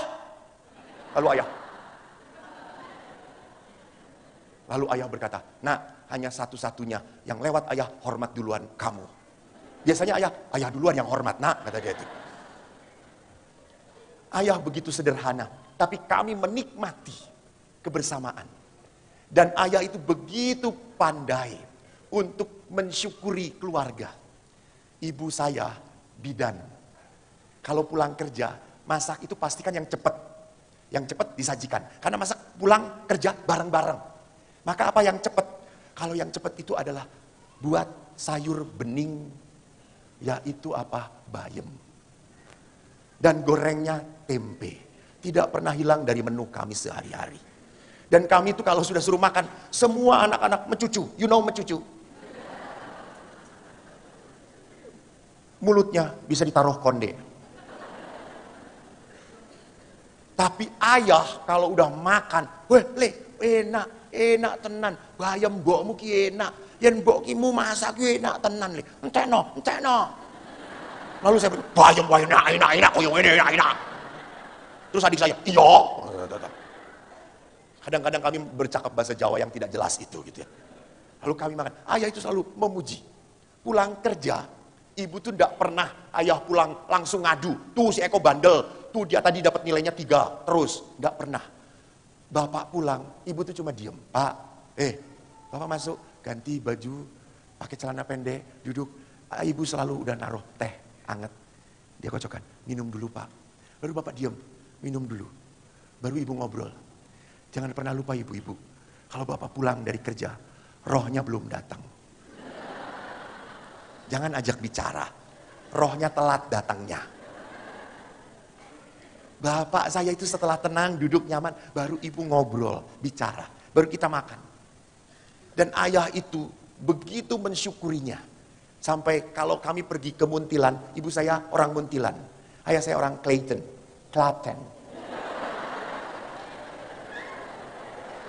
Ketawanya jangan ngenyek kayak gitu toh ya.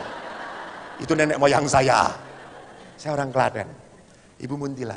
Jadi kalau kita ke Muntilan pas liburan, itu semua keponakan yang ajak jalan-jalan ayah. Ayah itu padahal enggak punya duit. Tapi dia pinter kalau ngajak jalan. Ayo jalan-jalan. Pade traktiring. Ya. Yo, tak traktir kabeh. Yo jalan-jalan.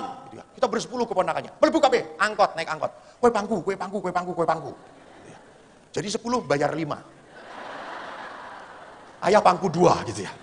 Sampai supir angkotnya, wow melebu 10 bayarin 5 kepek kabeh gitu. Dan ayah kan tentara, ngopo kowe? Mboten Pak gitu ya. Lalu saya ingat kita siang-siang sampai Borobudur. Habis dari Sendang sono kita jalan ke Borobudur, lalu ke Borobudur kita lapar semua. Saya enggak berani ngomong. Saya takut dengan ayah, paling takut saya. Lalu saudara saya ngomong, Pade, lapar Pade. Oh mangan kowe? Nggih Pade. Mangan apa? Soto ya, nggih Pakde. Yo, lungguh kabeh. Jadi kita duduknya tidak di bangku soto. Kita duduknya di trotoar itu. Lungguh kabeh. Udah ke tukang soto. Soto 5, bagi loro. Kuwahe sing akeh kabeh, sing akeh. Kebakno gitu ya. Lalu sebelum dikasih, Bapak berdoa di antara kita. Ayo kita berdoa dulu. Hati sama Bapak, Tuhan, kami adalah anak-anak-Mu yang bersyukur. Bapak saya itu kalau berdoa kayak pendeta. Panjang banget. Semua disebutkan oleh dia. Lalu waktu berdoa, Tuhan, kami kalau mendapat rezeki dari-Mu, kami akan selalu mensyukuri dan kami akan habiskan, Tuhan. Di dalam nama Yesus kami akan menikmati semua berkat itu. Amin. Gitu ya. Kata-katanya jelas tuh, dihabiskan toh. Jadi semua keponakan saya itu dapat mangkok yang tergenang semuanya gitu. Lalu kami makan, habis. Kita mensyukuri rahmat Tuhan. Entekno, nggih Pak De, nggih Pak De. Gitu. Lalu setelah itu, isi tambah ra, boten Pak De, sampun kembung Pak De. Gitu. Wes ra gelem sirup tuh, boten sampun. Gitu. Edan nggak pinter sekali bapak saya itu. Paket hemat lebih hemat daripada presiden manapun. Jadi apa yang saya mau perkatakan, next. Apa yang saya mau katakan, bahwa di dalam hidup berkeluarga, memang kita butuh rezeki. Betul, betul. Tetapi jangan pernah lupa, rezeki itu untuk kenikmatan. Untuk membawa kerekatan. Jangan sampai rezeki itu untuk memisahkan. Salah. Coba saya tanya, Bapak Ibu, uang bukan segala-galanya, betul atau tidak? Saya ulangi, ini belum pada makan ya? Oh nggak dikasih makan, maaf nggak dikasih makan. Saya tanya, uang bukan segala-galanya, betul? Tapi segala-galanya nggak akan didapat kalau nggak ada uang. Betul? Berarti uang adalah segala-galanya. Tolong, jangan pernah berpikir bahwa kalau uang banyak, kebahagiaan makin banyak. Tidak pernah. Tidak pernah equal, tidak pernah seimbang. Banyak hartanya, banyak kebahagiaannya, banyak bisa pergi kemana-mana, banyak bisa kenikmatannya. Tidak. Kenikmatan itu bukan masalahnya banyak. Kenikmatan itu adalah masalahnya adalah apa? Bersyukur. Kalau orang menikmati, dia bisa bersyukur. Ayah saya tinggal di kompleks tentara. Anda tahu kalau kompleks tentara selalu panas-panasan. Kita selalu, ayah lihat, tetangga sudah punya motor ayah, motor. Ayah itu sepeda ontel terus. Lalu ayah berkata, naik, numpak ya, numpak ontel kena, silir. Dan betul, saya naik sepeda, betul enak angin. Maka saya sering ngantuk-ngantuk. Akhirnya kaki saya kena jari-jari. Sampai 3 kali. Lalu ayah berkata, kowe iki kan kepenaan numpak pit ya. Nggih Pak, tak taleni wae ya. Nggih Pak, saya ditali kakinya. Akhirnya tidak pernah kena jari-jari lagi. Suatu saat ayah nabrak becak. Ayah loncat, saya diem saja. Lalu ayah berkata, mbok loncat toh, awang ditaleni Pak Oh salah kabeh. Jadi perhatikan, begitu banyak memori-memori indah yang saya dapatkan di dalam kesederhanaan. Karena kami menikmati bersama. Ayah membawa rekreasi kami, tidak pernah saya itu makan di luar, makan ke warung itu jarang. Setahun sekali saya masih bisa ingat itu. Setahun sekali dan semua dijatah. Kalau kita rekreasi, selalu bawa rantang. Dan ibu pinter rantangnya, 2 nasi, telur. Itu yang paling mudah, telur. Tempe neh. Yang terakhir, bener bayam terus. Udah itu konsisten. Jadi kemana-mana bawa rantang, kita rekreasi, rantang, ayo makan, kami semua makan sama-sama. Setelah itu main bersama-sama, itu. Jadi apa yang mau saya perlihatkan di sini? Bapak saya tahu bagaimana membangun cinta, bagaimana membangun kasih di dalam sebuah keluarga.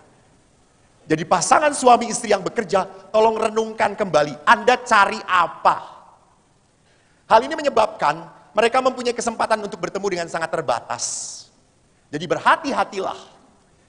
Masalah ekonomi dapat berapapun selalu tidak akan pernah cukup. Betul.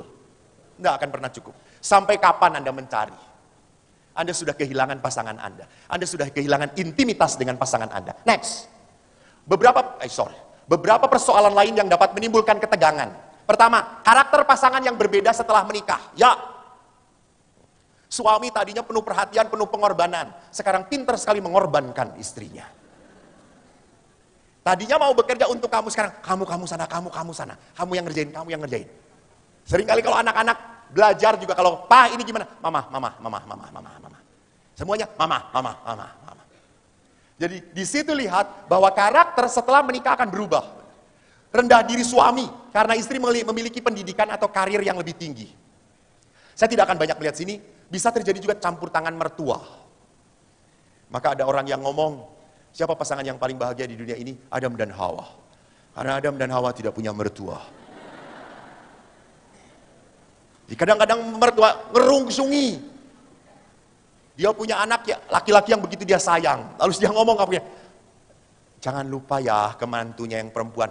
Anakku ini senangnya makanan ini, makanan ini, makanan. Cara masaknya kayak gini, kayak gini. Dan mantunya merasa didikte. Akhirnya konflik. Dan seterusnya. Maka konflik, pertikaian, masalah akan ada dari manapun. Maka perkawinan itu harus tetap menjadi sebuah anugerah. Bagaimana?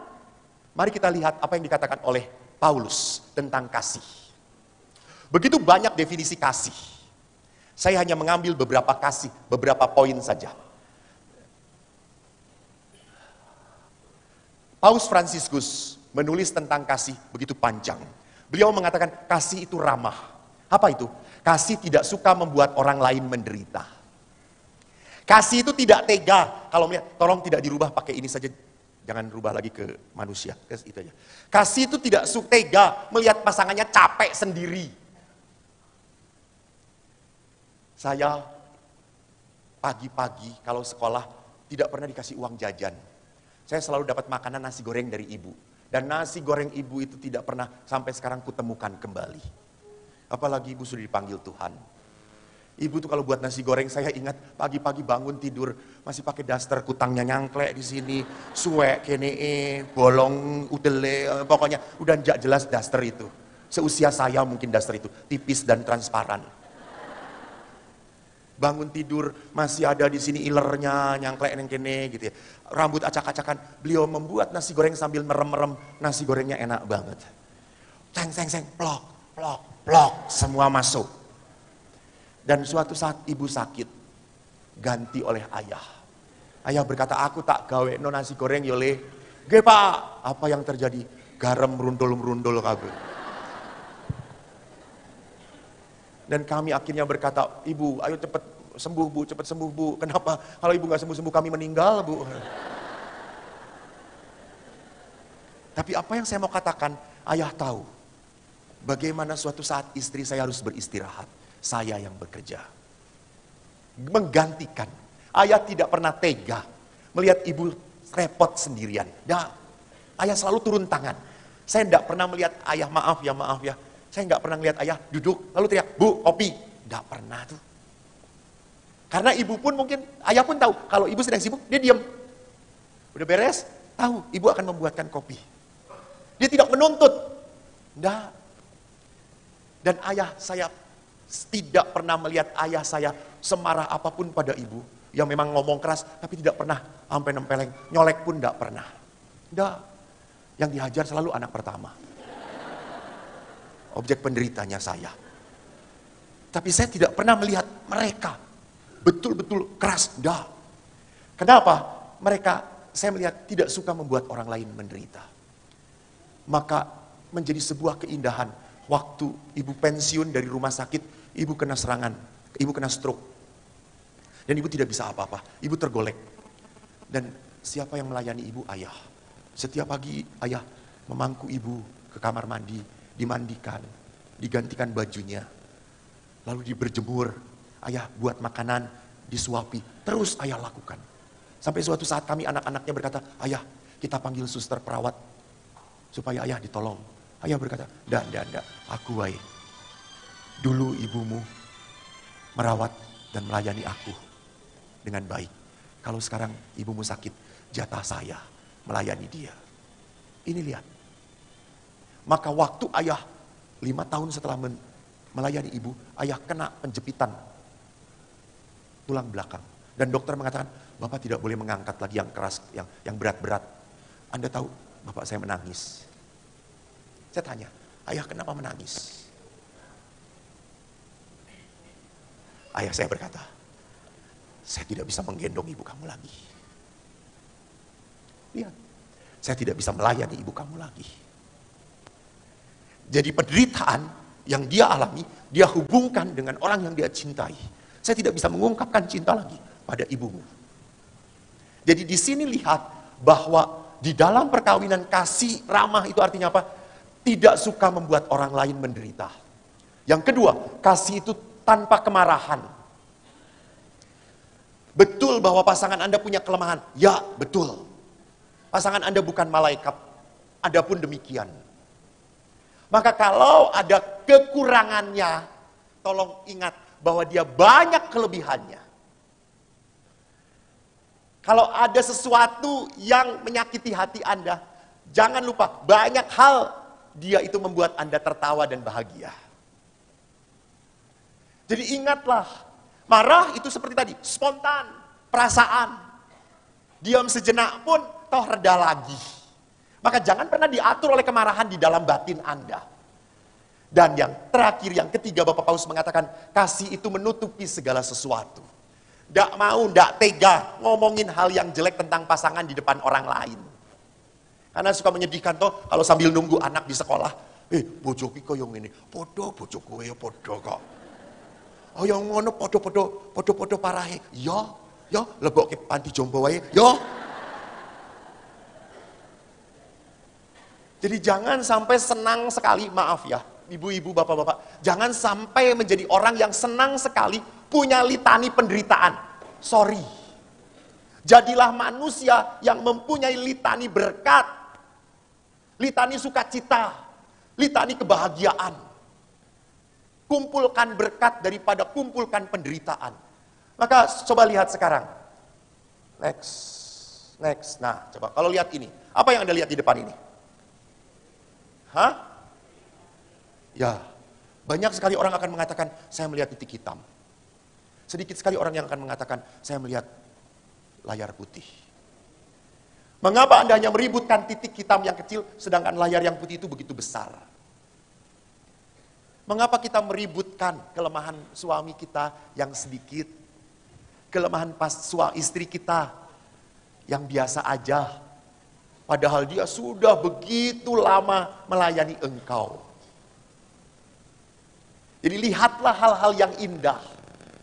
Saya menjadi imam pun sama, lebih senang saya melihat hal-hal yang indah dalam hidup saya daripada penderitaannya. Kalau saya waktu dulu seminari, saya pernah mau keluar. Karena apa? Di seminari itu makanannya tempe kapal selam. Di seminari Mertoyudan saya. Tempe kapal selam itu tempenya tebal-tebal segini. Untuk 300 orang dikasih santan cuma dari satu kelapa aja.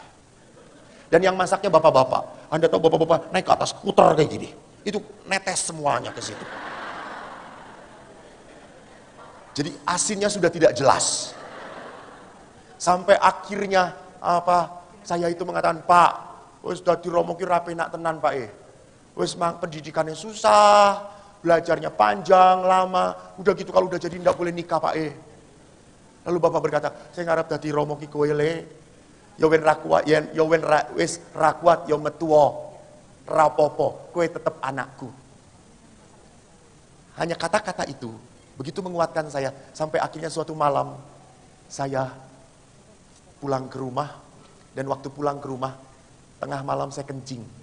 Waktu kembali dari tempat kencing, saya baru sadar bahwa di ruang tamu itu saya melihat ada lilin bernyala. Saya lihat ada siapa? Saya tengok, rupanya Bapak sedang berdoa. Dan saya di situ lihat ada arca Bunda Maria, 2 lilin. Dan Bapak berkata, Tuhan, kalau engkau ingin anakku menjadi imam, panggillah. Tapi kalau engkau tidak berkenan anakku menjadi imam, biarkan dia tetap menjadi alatmu. Dan besoknya saya mengatakan, Pak, sampai mati saya tetap mau jadi pastor, Pak. Lalu Bapak berkata, kenapa Le? Karena Bapak mendoakan saya. Maka itu yang saya selalu katakan kepada para orang tua. Tolong, saya pun kemarin ngomong di Batu Retno. Kepada para orang tua, saya mengatakan, Bapak Ibu, sejengkel apapun Anda kepada anak Anda, semarah apapun kepada anak Anda, tolong jangan sampai Anda mengutuki anak Anda. Anda jangan sampai mengeluarkan kata-kata yang membuat anak Anda merasa dikutuk dalam hidupnya. Sejengkel apapun, berkati, doakan. Saya bisa seperti ini karena doa orang tua saya. Walaupun ayah dan ibu doanya berbeda, tapi menarik. Saya ingat sekali, saya sejak kecil, kalau anak kecil itu tak lelo-lelo di itu namanya apa sih? Ditimang-timang, bahasa Jawanya. Hah? Alah ditimang-timang lah. Itu ibu saya itu nanya, tak lelo lelo lelo ledung, yang gede engkau dadi romo, jadi saya. Itu doa seorang ibu sejak saya kecil. Saya memang sejak kecil ingin jadi romo, tetapi kebetulan saya selalu ngomong toh bahwa saya bodoh dan ayah saya malu. Maka waktu saya ngomong saya mau jadi romo, ayah saya malu. Jangan nak, malu, kamu bodoh, nggak mungkin romo bodoh. Udah jangan, romo terus pinter nak, harus pinter. Kamu bodoh, nggak mungkin. Lalu saya kan jengkel lama-lama toh. Biarin Eko nanti kalau sudah jadi pastor khusus untuk orang-orang bodoh. Dan Tuhan mendengarkan doa saya.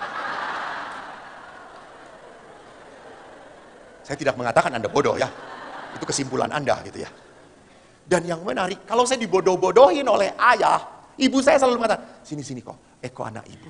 Tapi bu, aku bodoh. Nggak apa-apa, harus ada yang bodoh supaya ada yang pinter. Kalau begitu Eko bodoh, nggak apa-apa ya bu ya. Nggak apa-apa kok, asal jangan selama-lamanya. Dan ayah itu selalu mengatakan, kamu bodoh, bodoh, bodoh. Dan ayah sebagai seorang ayah punya ambisi. Anak-anaknya ingin masuk IPA semuanya. Dan ayah berkata, cah IPA ki pinter, utekin yang kini cah. Cah IPS ki yang kini le. Dari 4 anak ayah, 3 anak ayah masuk IPA. Dan itu bukan saya. Saya masuk IPS. Dan saya tulis surat saya di seminari, dari seminari tulis, Pak, anakmu yang tercinta ini masuk IPS. Utekin yang dengkul Pak E. Bapak tidak pernah membahas saudara-saudara. Tapi betul, saya sangat percaya otak saya didengkul. Kenapa? Kalau saya tidak bisa apa-apa, saya pakai dengkul saya. Untuk berlutut dan berdoa. Amin. Romo? Nggih, Bu. Romo? Siap, Bu. Lihat saya. Hadir. Romo, ada kalimat yang salah tadi. Apa itu, Bu? Tak bilangin ya, tapi saya nggak mau terlalu banyak orang mendengar. Karena kalimat itu rada saru. Rada saru, Romo. Nggih. Saru itu yang dipakai untuk sini. Jangan bilang siapa-siapa, nggih. Apa itu? Tadi Romo kok bilang silir-silir. Kenapa, Mas? Ya enak angin tuh. Lah coba tanya sama bapak-bapak, coba tanya. Maaf, Bu, Enggak, saya nggak bisa ngomong karena kalimat itu. Coba tanya sama bapak yang pakai seragam itu. Jangan, Bu. Pak Roso, jangan. Di antara kita harus jelas, harus ada kebenaran. Coba Yang Pak mana? Roso, Itu yang kelihatan yang yang pakai gedut ini, kacamata, oh, yang pakai kalimat silir-silir kenapa salah? Apa Coba saya jenengan salah, matur. Coba Romo maju toh ya, yang muda kok. Apa Pak salahnya? Silir, ISIS. Silir. Betul. Kok salah? Itu dulu. Kenapa dulu? Dulu itu silir itu tempatnya orang perempuan nakal. Bapak tahu ya. Kamu ketahuan.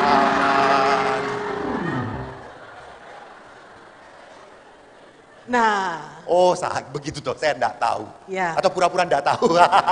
Tapi saya tidak mengarah ke sana. Anda tidak berpikiran seperti itu toh? Bohong. Romo, ada juga yang kirim WhatsApp. Tak bacain nggih? Nggih. Gini tulisannya. Bunda, tolong disampaikan untuk Romo. Tak jawab nggih. Menapa? Katanya Romo, kalau perkawinan itu enggak pas, dipas-paske. Betul. Nggih. Kalau enggak cocok, dicocok-cocoke. Tepat. Tepat. Kalau sudah 40 tahun enggak cocok dan enggak pas, pripun Romo? Monggo penggalihipun. Kalau udah 40 tahun enggak cocok dan enggak pas, didoakan. Semoga cepat dipanggil Tuhan. Romo, kalau mau melihat dan mendengar lagi Ya. WhatsApp yang masuk itu banyak banget. Wes. Maka sebaiknya Romo memberikan wejangan yang tepat. Kalau sudah tidak tahan lagi, bagaimana? Sampaikan pada Romo, ngaten pertanyaannya. Oh, bagaimana kalau sudah tidak tahan Nggih, lagi? boleh dipindah tangankan atau atau dibalik ganti. nama, nggih, atau ganti nomor. Bukan, cari di surat perkawinan, semoga di sana ada tertulis kadaluarsanya. Terlalu banyak sebetulnya Romo pertanyaan-pertanyaan pasutri yang sebetulnya problem itu juga terjadi pada setiap pasangan hidup. Tidak hanya 1 dan 2, tetapi semua mengalami persoalan. Bahwa persoalan dan masalah itu sebetulnya umum terjadi. Nggih. Yang tidak umum jawabannya. Nggih, betul toh? Nah sekarang Romo nyuwun sewu. Pak Roso yang tanya tadi. Pak Roso tadi yang ngatur itu loh, kalau silir itu gitu. Pak Hari juga itu loh Romo yang tanahnya tandus. Monggo Pak Hari. Ya.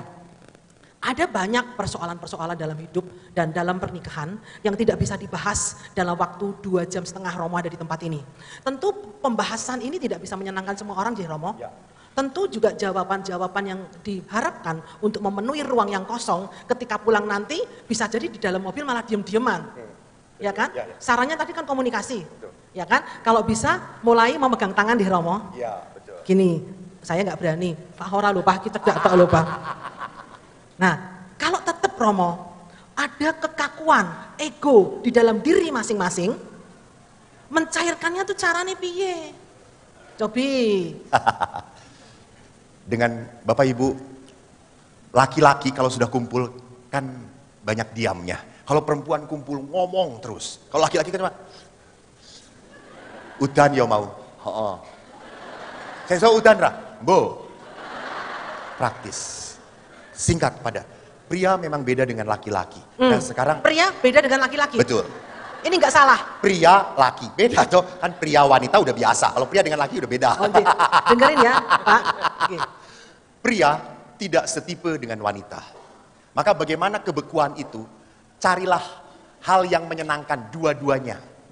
Apa yang menyenangkan? Nikmati lagi.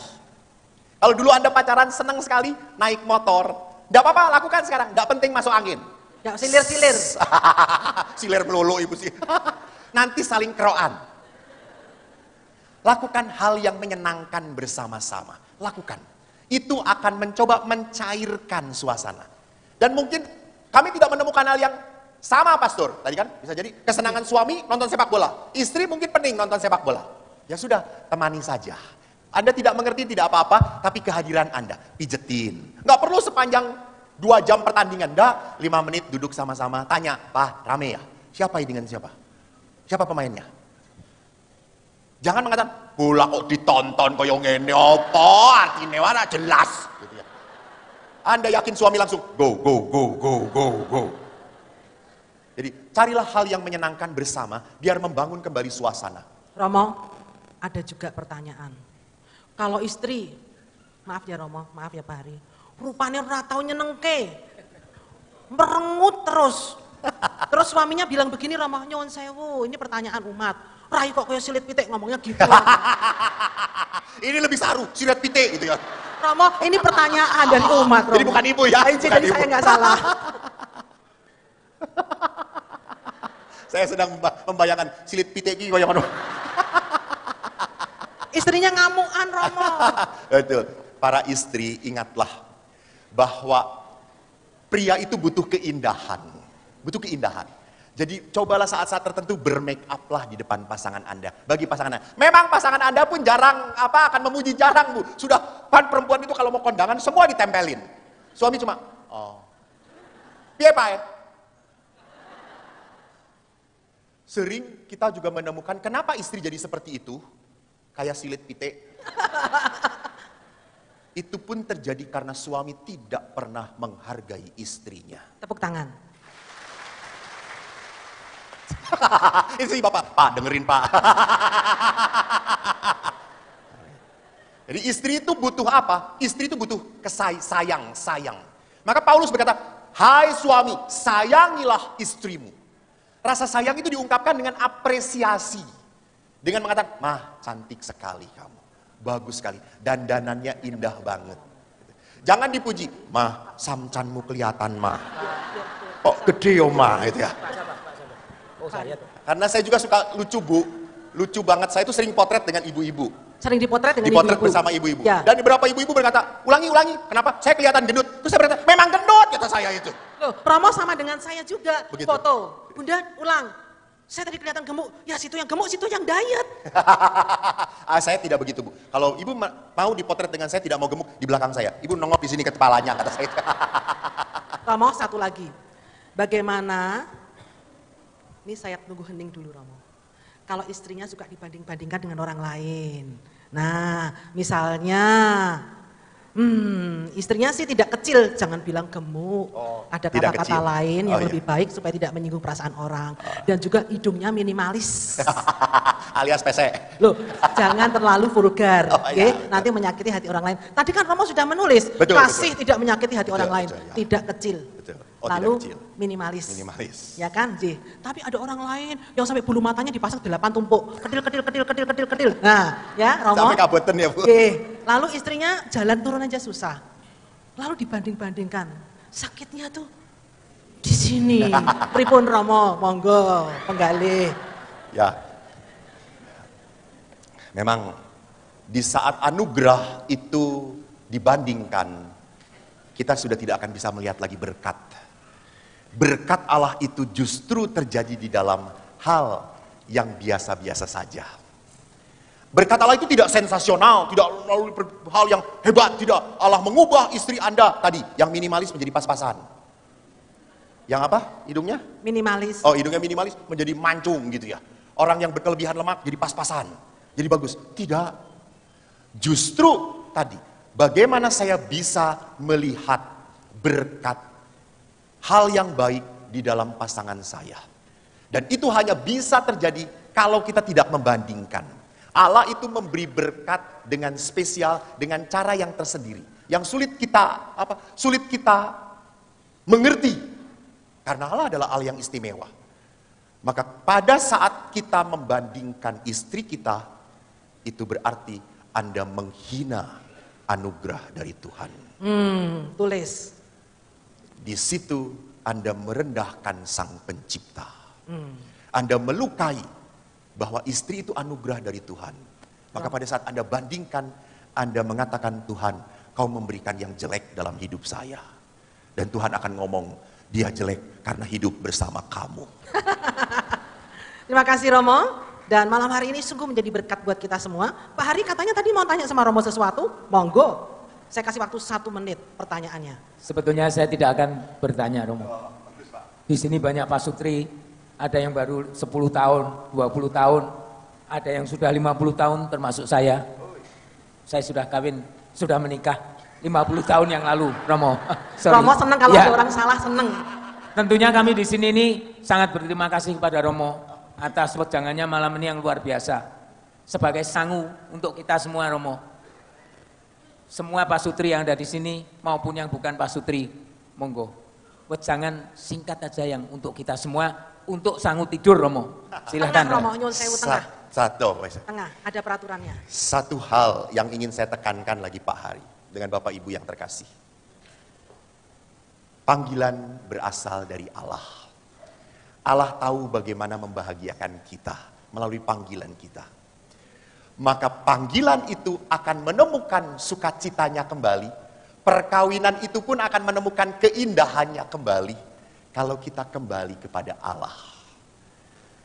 Jadi kalau kita di dalam hati kita hanya isinya cuma ketidakpuasan, kejengkelan, kekesalan, kemarahan, maka hidup perkawinan akan menjadi beban seumur hidup Anda.